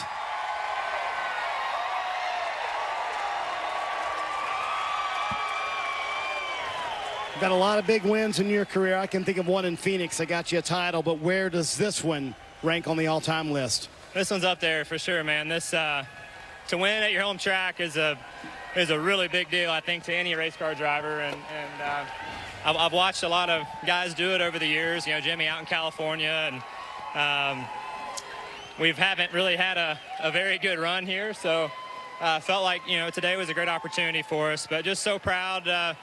You know, this is obviously home for me, home to a lot of great fans who made a lot of noise today. Home for Napa, you know, right down the road in Atlanta. So just couldn't be more proud of our team. What a car. I mean, I'm not sure we've ever had a Speedway car that good. If we had, I probably wrecked it down at Daytona. But just man, what a few weeks it's been. I feel like I gave one away last week, and to come back and put on a performance like that, I'm really proud of that. So excited to get home. It's going to be a big one tonight. I'm looking forward to it. I'm sure it will be. I got to ask you about the last lap. You had to go up and block the 7. You actually said, I'm sorry, on the radio. So what was going through your mind on that final lap? Well, I mean, obviously I knew he was going to have a big run. You know, I didn't want to really give him the bottom, and, you know, I tried to give it one good, real aggressive block. Felt like I had enough room to kind of give it a second one. And he was, you know, just right there on the right side of my back bumper. So it was far enough, you know, to the back side of the bumper to launch me forward. You know, hate it tore up some cars, but I mean, I don't know what you do. You either go for the win or don't. I'm going to choose option A every day of the week. Yeah, there you go. So you think these fans have heard of the pool room before in Dawsonville? We've been live all day there with Rutledge. Is it okay if Rutledge rings a siren tonight? Yeah, just don't tell him not to break it. Now that thing is really special. So yeah, just thank you guys so much for coming out. Y'all made a lot of noise today, and can't wait to head back up 400 and get back home and want to say hey to my mom and dad. I know they're watching at home. I wish they were here. This is a really, really special day for us, and just say thanks to all the fans here in Georgia who have supported me and you know, supported my family for many years. So really, we're just proud of this, and we're going to enjoy it. What an incredible day for Chase Elliott, the Elliott family, and all these fans here at Atlanta Motor Speedway. The hometown kid delivers. I'm sure Bill and Cindy are very proud back in Dawsonville. Let's go to Rutledge Wood, who is at the pool room there in Dawsonville, to hear the siren. Rick, Chase said it. These fans are ready. Let's hit that siren.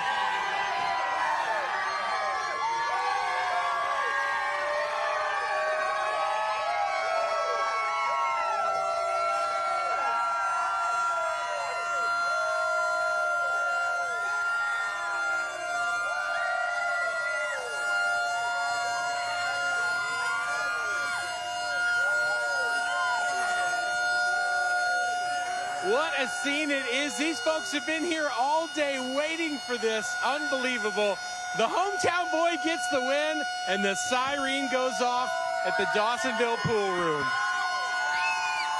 How about that car's got a pretty good battery. Jumper cables to do the siren. I love it. So let's just remember, okay, the finish of the race is determined by cameras, not loop lines like what happens in every other race. They go to the camera at the time of the yellow. Here we are. We're going to roll down to turn 1. 7 gets that big run. He's going to go up. The 9 makes that block, the winning block. The 7's going to get turned around. Now, the most important thing is the 9 versus the 1. There's going to be a moment of caution right here. When NASCAR puts the caution out, the field is instantaneously frozen in that location. So it's the 9 versus the 1. They use a timestamp, and you're going to see that the 9 is clearly ahead of the 1 all the way around the corner. We're going to go to that moment, that freeze moment, just to show. Not even really close. A full car length, the 9 of Chase Elliott, clearly the leader at the moment of caution. They will go to cameras at the end of the race to determine finishing order. And, of course, Chase Elliott is in front of Ross Chastain and gets the win. But what a day it was for Corey LaJoie. Let's hear from him. He's with Dave. Rick, it was indeed for Corey LaJoie. He's had to listen to all the cheering for the other guy today. How close was that for you, my friend? Closest I've ever been, for sure. That was fun. I'm proud of my guys. Spire, Ray's Energy, Built Bar, Schluter, everybody's helped us out. It was nice to have that thing out in the wind for once, but you know, I made my move and didn't work out. He made a good block, and the siren was ringing in Dawsonville. Unfortunately, I wish that that granny in the front row over there wouldn't been clapping so much. I wish that 7 car was in victory lane, but we keep running like this more consistently. That time will come. Walk us through the final restart, Corey, and your thinking on what moves you had to make and then the one you've ultimately made that got you into trouble. I was going to school. I mean, that was the first time I've been leading a restart at one of these super speedway style racetracks, and how much you have to drag back, time your runs, cover the lanes is all new to me. So when I get myself in that position again, I'll be a little more prepared, and hopefully we can do a little better job and be the one that can throw the blocks as opposed to the one that's trying to make that late race move, because that guy usually is in the catbird seat. But you know, it's had some fun. I know that, and hopefully we can have that 7 car up front more often. This track is unique, but we do have some more speedway racing coming up. How excited would you be for that after this? I mean, it's always circled on our calendar, just because, you know, being a smaller team like ours, we do feel like that's a bit of an equalizer, and it showed today. And we're going to go to Daytona with the belts pulled tight and see if we can't throw a Hail Mary again. We almost caught that Hail Mary we tried to throw today. Unfortunately, came up a little short. But nonetheless, I'm proud of my guys here at Spire, and we're going to keep grinding. Strategy was good, car was fast, driver was brave, guys, and he almost got it done. Well, Steve, 30 I mean, they've got probably 30 employees at Spire Motorsports. At Hendrick Motorsports, over 400 employees for this organization. And the celebration, as he mentioned, he can't wait to get home. It's going to be a big one for Chase Elliott, winning in his home state. We talk about how chaotic the day was going to be. Chase Elliott found a way to win every stage and the race, right? In all this chaos, he was perfect. Only the second time he's done it, where he swept both stages and then went on to win the race. But today it was Chase Elliott's day in Dawsonville, Georgia. They're celebrating. The siren has sounded, and 16 career wins now for Chase Elliott, and a big one coming here in Atlanta.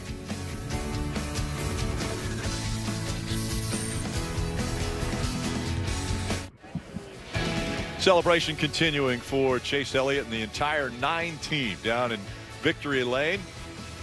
Mr. H able to celebrate here with the team. He's got Alan Gustafson back there, the crew chief. We will be here all the way till the top of the hour. There will be great celebration, and it's going to be exciting, I think, at Motor Mouse next week. But before we get there, let's get our drivers' inputs as to what we saw here at Atlanta. Did it live up to the billing? Oh, yeah. I love New Atlanta. And you know, shame on everybody out there if you ain't got tickets to next year's race, because it's pretty awesome. You got to see this in person. Finally seeing this racetrack with my own eyes, the rebuild here. The race we saw in the Xfinity Series yesterday was incredible. Today's race from start to finish, I couldn't believe how hard these guys were going in Stage 1, Jeff. And, man, Corey LaJoie, your heart breaks for that guy. And a great interview after the race. He says, my time is coming. We're going to keep working. You want it to happen for him.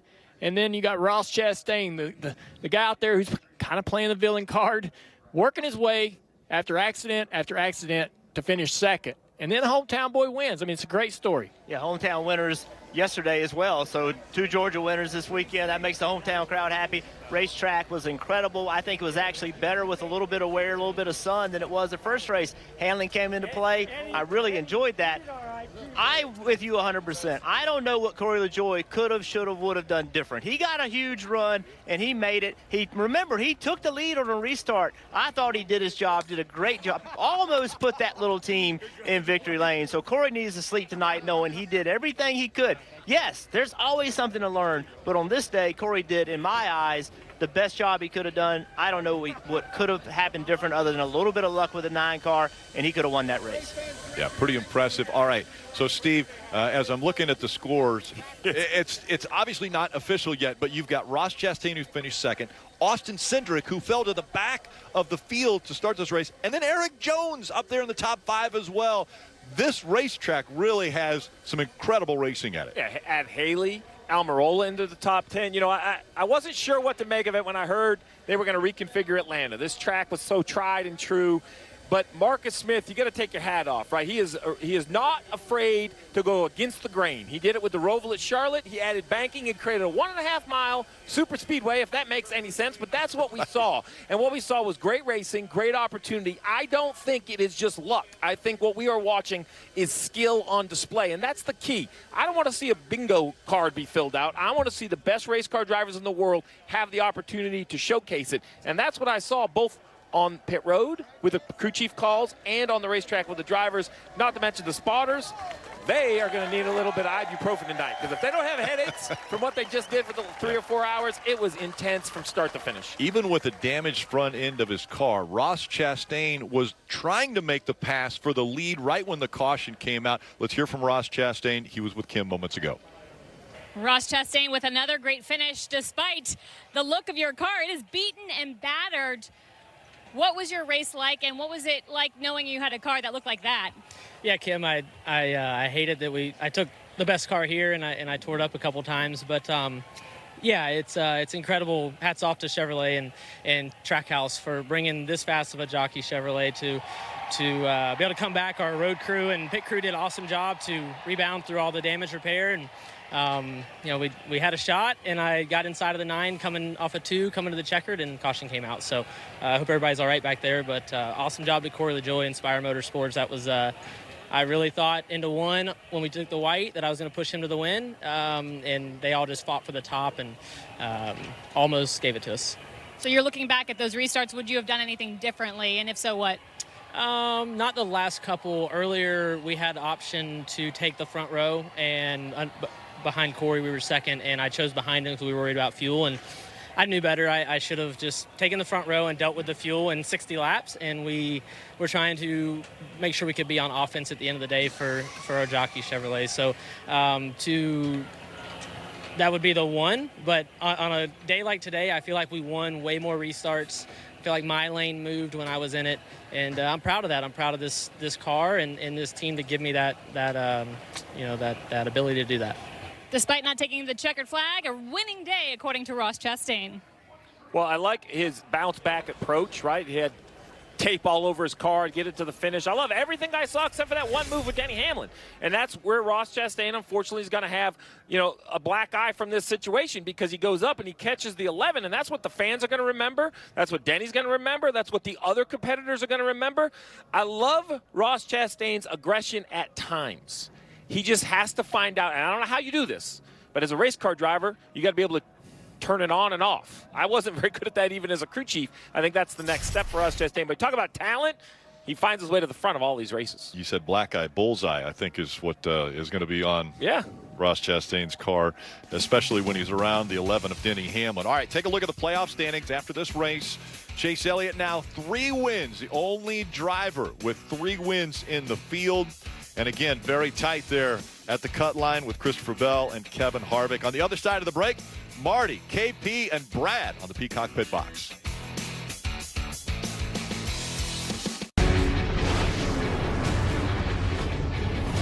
What a day in Atlanta. Welcome to the NASCAR America post-race show presented by Progressive. Unbelievable. Marty Snyder, Kyle Petty, Brad Daugherty, that young man, Chase Elliott in victory lane. Wow, what a move at the end of the race, and what a race today, period. And I don't think it's hyperbole. Maybe it is, Kyle, but it is. Okay, thank you. I'll go to Brad then. There's been some great racing this year, Brad, but was this maybe the best race of the year? From start to finish, I would have to say so. I mean, we've seen some incredible finishes throughout the season, but from the green flag until the checkered flag, everyone was on pins and needles all day long. We didn't know how they were going to race. I think I was right, though. I think the cars were a little more planted than we thought they would be, as opposed to yesterday. Yes. So, we saw a mini Talladega-Daytona type race. Yeah. And it was just tit for tat throughout the entire day. And we saw a lot of aggression. We saw some guys getting knocked around. We saw some people getting up front that we normally don't see. It had everything in it. Yeah, I think, and that's, you're correct. I think start to finish, from the time they dropped the green flag until the time they threw the checkered flag, there was somebody 2 wide, 3 wide. There was somebody racing. There was somebody gouging on somebody. Yeah. And Mr. Peach Fuzz won, I think. I think I picked him. Yes, you did. Yes, I did. Him. There we go. You picked him. Hey, that's the mustache, you enjoyed a peach at the end of the pre-race show. So are you enjoying one in the post-race show? I'm saving these in case we have an opportunity. In case you're wondering, obviously, number 1, Chase, a Georgia native, but number 2, they give out peaches in victory lane. They so do. They'll be enjoying these peaches here shortly. Chase Elliott and the entire 9 team. Just what a day here. And of course, we've had Rutledge Wood with us all day long from Dawsonville as well. Rut, did you actually hit the button on the siren? Because after I interviewed Chase, he wanted to know, wait, did Rutledge really hit the button? I want to make sure that it was someone else. Marty, I promise you, when Chase said don't break the siren, I told these guys a few minutes ago, they said, you want us to cut it off? I was like, yeah, I think Chase called me out. I can't have my name on it if we broke it. But It has been so much fun. Michael and the whole family here at the pool room have done a great job making this so special. Did y'all have a good time? Y'all, there's just nothing like this, to have a hometown crowd that's here supporting every single weekend. I mean, the action was nonstop. Every time something happened on the track, the oohs, the ahs, they were everything. But there is so much history of racing, of stock cars in this town. Dawsonville ought to be on everybody's list to come by, check it out. Go by, see the Georgia Racing Hall of Fame, and make sure you stop by the pool room and get a cheeseburger. Am I right? Yeah! That's right. Chase Elliott wins. The crowd goes wild here. Hey, Rut, they got that sign done already. I mean, the race just finished like 15 minutes ago. So look at that sign. Did you help with the sign? Oh, Marty, maybe you they're did. Fast. I can tell. I can they're tell. Fast up here, buddy. Weren't you the guy? Thanks for everything today, Rut, by the way. Weren't you the guy last week who said, I think there's Chase eating the pizza. See? There you go, Kyle. There we go. There you go. That's my man. There you go. Yeah, I think the stash has to stay, by the way. Yes, for sure. You were the guy who said last week Chase Elliott has the opportunity, track's coming up, to be the first real breakout driver of the year. Was today, I mean, last week, you heard him say it. I gave one away. And he was did. today the backup of that performance? No doubt about it. And he was flawless today. And he came in here on a mission. You could tell he was focused. I mean, there's the fanfare and all that stuff. He was focused on this race because he knew, and we heard him talk about it just a little bit, it was going to be unique. There was going to be opportunity here today. He was going to take advantage of that with his skill set and also that power that he had in that race car. They were trimmed out, ready to race from the green flag, and he was a threat winning every stage and the race. Man, that's domination by Chase Elliott. Yeah, and listen, the opposite side of that coin is about 8 or 10 weeks ago on Motor Mouths. I had a whole diatribe on where is Chase Elliott? Is he going to show up this year? I remember that You know what I mean? diatribe. Yeah, is he going to show up? Is he going to show up this year? Because he was there, but they weren't capitalizing on it. He was there, but he wasn't breaking through fair. that. And I think that it shows that obviously these guys know a lot more than I do, and Alan Gustafson is a great crew chief, but they're peaking at the time they need to be peaking. Yeah. They're hitting their stride at the time they need to be hitting their stride to go into the playoffs. I want to break down the last few laps in a couple of different ways. Number one, the pass for the lead. I mean, he did not restart in a terrific spot, but look at this move to get around Corey LaJoie. I mean, he was aggressive in the way he needed to be, but then also the last lap and blocking of Corey LaJoie. But first, Kyle, the pass for the lead. Yeah, the pass for the lead was set up a couple of laps before that when Ross Chastain got in the back of the 7. They knocked the 19 out of the way, which put the 9 car at the front of that line. And you knew once, you just felt those last 8 or 10 laps, if Chase Elliott could get to the front, he was going to make the pass. He was going to make the pass on whoever was there. And I think he was bold. He made he made that move. He never hesitated. He knew what he was going to do once he saw nobody in front of him. Yeah, all day long. I mean, the power in that 9 car was just phenomenal. Yeah. And so what I was watching on that restart, I knew when Ross did not get to Corey LaJoie deep enough, Corey was going to be in trouble because Corey had to outrun that 9 heads up, and no one in the field is going to do that. Yeah. And you saw that once that separation was there and Chase was able to get to his outside, he drug the brake a little bit, got a little bit of a bump, and he was gone. Yeah. So it doesn't surprise me. I thought Corey LaJoie did an outstanding job. Yes, he did. Though. Outstanding. How about the block on the 7? You know, Chase said, I'll make that move every day of the week, and I don't blame him, number one, because obviously a win is on the line. Agree. And Corey handled it very well after the race. First class. First class, like you would expect Corey LaJoie to do. That block, obviously, running for the win, Kyle, that's a fair move. Listen, Corey knew it was coming. Corey knew it was coming. Right. And he knew it was coming. He knew he was going to have to go inside or outside. Chase said it. Corey said it. Everybody has said it. They knew it was coming. And it was a gradual block. It wasn't, boom, I'm slamming you into the wall. Right. He moved up. He gave Corey an opportunity to ease out. But Corey's in the same position. I'm not easing out on the last lap, man. I'm going for it. Yep. And that's the same thing that Chase said. I'm going for it last lap. Yeah, well, his season's on the line. Yes, that's one of Corey's best shots to get into the playoffs, no doubt about it. Of course, the other big story of the day, Ross Chastain and Denny Hamlin. We saw Denny Hamlin cart off and go to the driver owner lot. Dave Burns has caught up with him live, though. Indeed, we have, Marty. And once again, Denny Hamlin's day was affected by Ross Chastain. I thought you were pretty vocal the last time. Where does it go from here? It all works out in the end. I mean, there's nothing. I said my piece the first time around, and nothing really has changed this time. Did you expect when you were racing for the position you were racing for that tap at all? No, I made sure I gave plenty of room up on the high side. I think Ross probably saw that we were going to clear, and it probably wasn't going to be great for his positioning, but yeah, it's bad day for us. Denny, is there going to be retaliation? I mean, things just worked themselves out in the end. We certainly aren't cutting any breaks, going forward. But beyond that, it's just, I mean, as a driver, you make decisions, and I talked about those decisions, and eventually you got to pay for those decisions that you make, and it's just, whatever happens in the future happens. But we're going to be racing each other pretty hard here for the rest of the year. All right. Once again, Denny Hamlin, a bad finish today, and things, Marty, definitely not settled for the year, it doesn't appear. No, it doesn't appear at all, Dave. Nice job grabbing Denny Hamlin and the driver on a lot. So you both given those post-race, post-game interviews. In your case, Brad, that was a terrific non-answer, but an answer from Denny Hamlin. I don't think it's going to be pretty for the one car when the 11 is around him for the rest of the year. I think Ross is in trouble with that 11 car. And, it's interesting. And we heard Steve and Junior and Burton talking about it, and they answered it appropriately.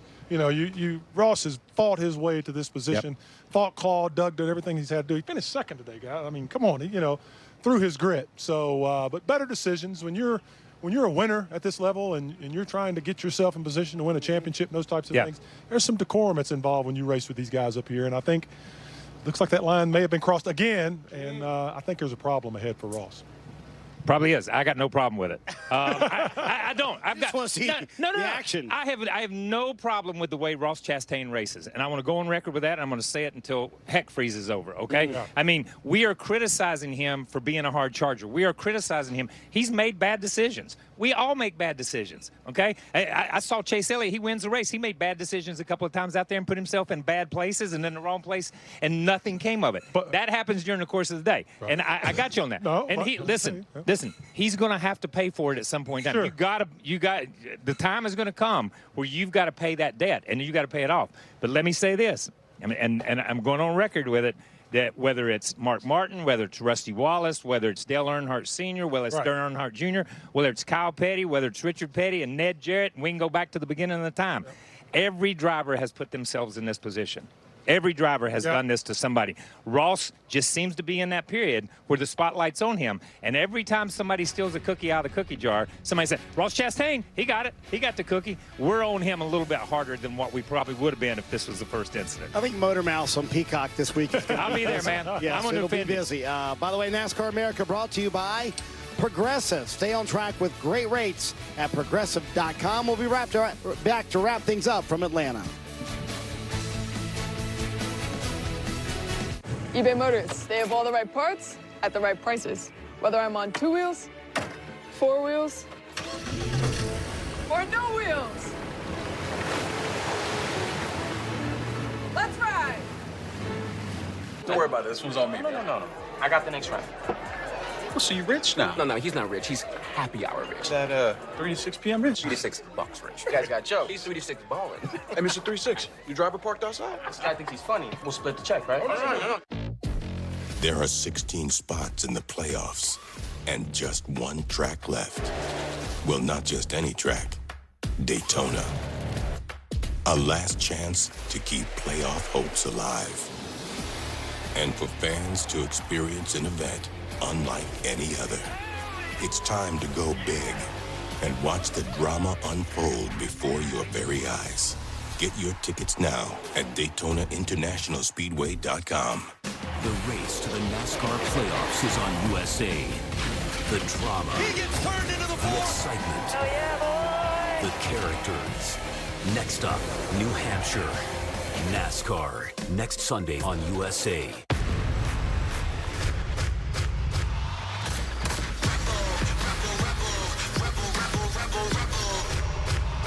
Can you feel it?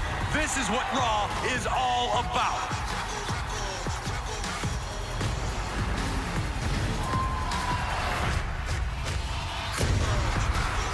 Raw will never be the same.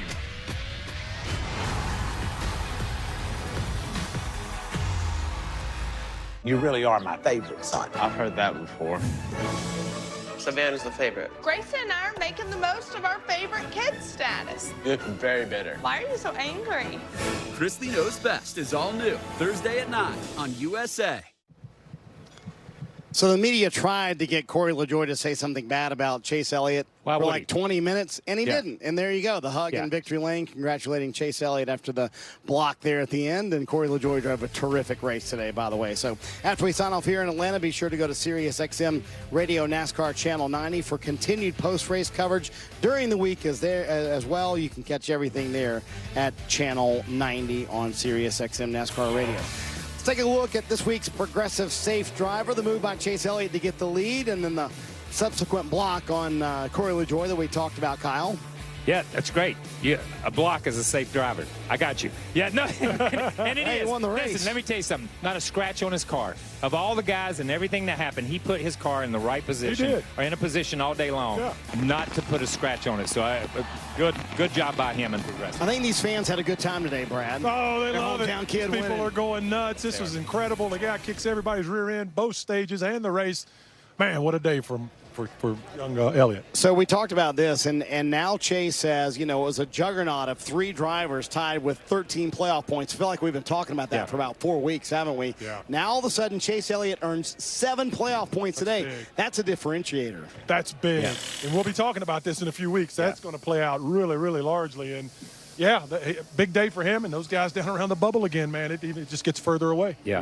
You add in what could be 15 bonus points if he wins the regular season. Yes, sir. You know, we've talked all year long about how no one's really separating themselves. He is now. He gets those 15, it's a different game. And we talked about, you know, here's a guy who had led more laps this year at this point than he's led all year long. He's got 3 wins now. He's led the championship in the point standing for the last 10 or 11 races, and he's gone. We're not paying attention to him because we've had so many different winners. This definitely separates him from the pack, and now he becomes a story unto himself. Next weekend, we will head to New Hampshire Motor Speedway. Here's what you can catch us. 2 p.m., Countdown to Green, Saturday for the NASCAR Xfinity Series, and then 2 p.m. also on Sunday for the Cup Series. You know, as much of a wild card as Atlanta Motor Speedway was today, Kyle, I know a lot of teams are pointing to New Hampshire next week as maybe their shot. Yeah. You know, you look at Ryan Blaney, they feel like they're going to be outstanding next week. Listen, and Brad has said it multiple times, what racetrack is not a wild card with this car and with this group of drivers? That's just kind of the way it is. What a day it was at the Atlanta Motor Speedway. Flo Rida, I saw him hanging out with you guys, by the way. Man. After I got off the pit box. Bodyguard. Crazy day of wrecks. Ross Chastain came back up to finish second after getting damage on his car early on. But at the end of the day, it was Chase Elliott with that move. The hometown kid gets his first ever win at the Atlanta Motor Speedway. More NASCAR coverage always available on NBCSports.com. Law & Order SVU Marathon is next on USA.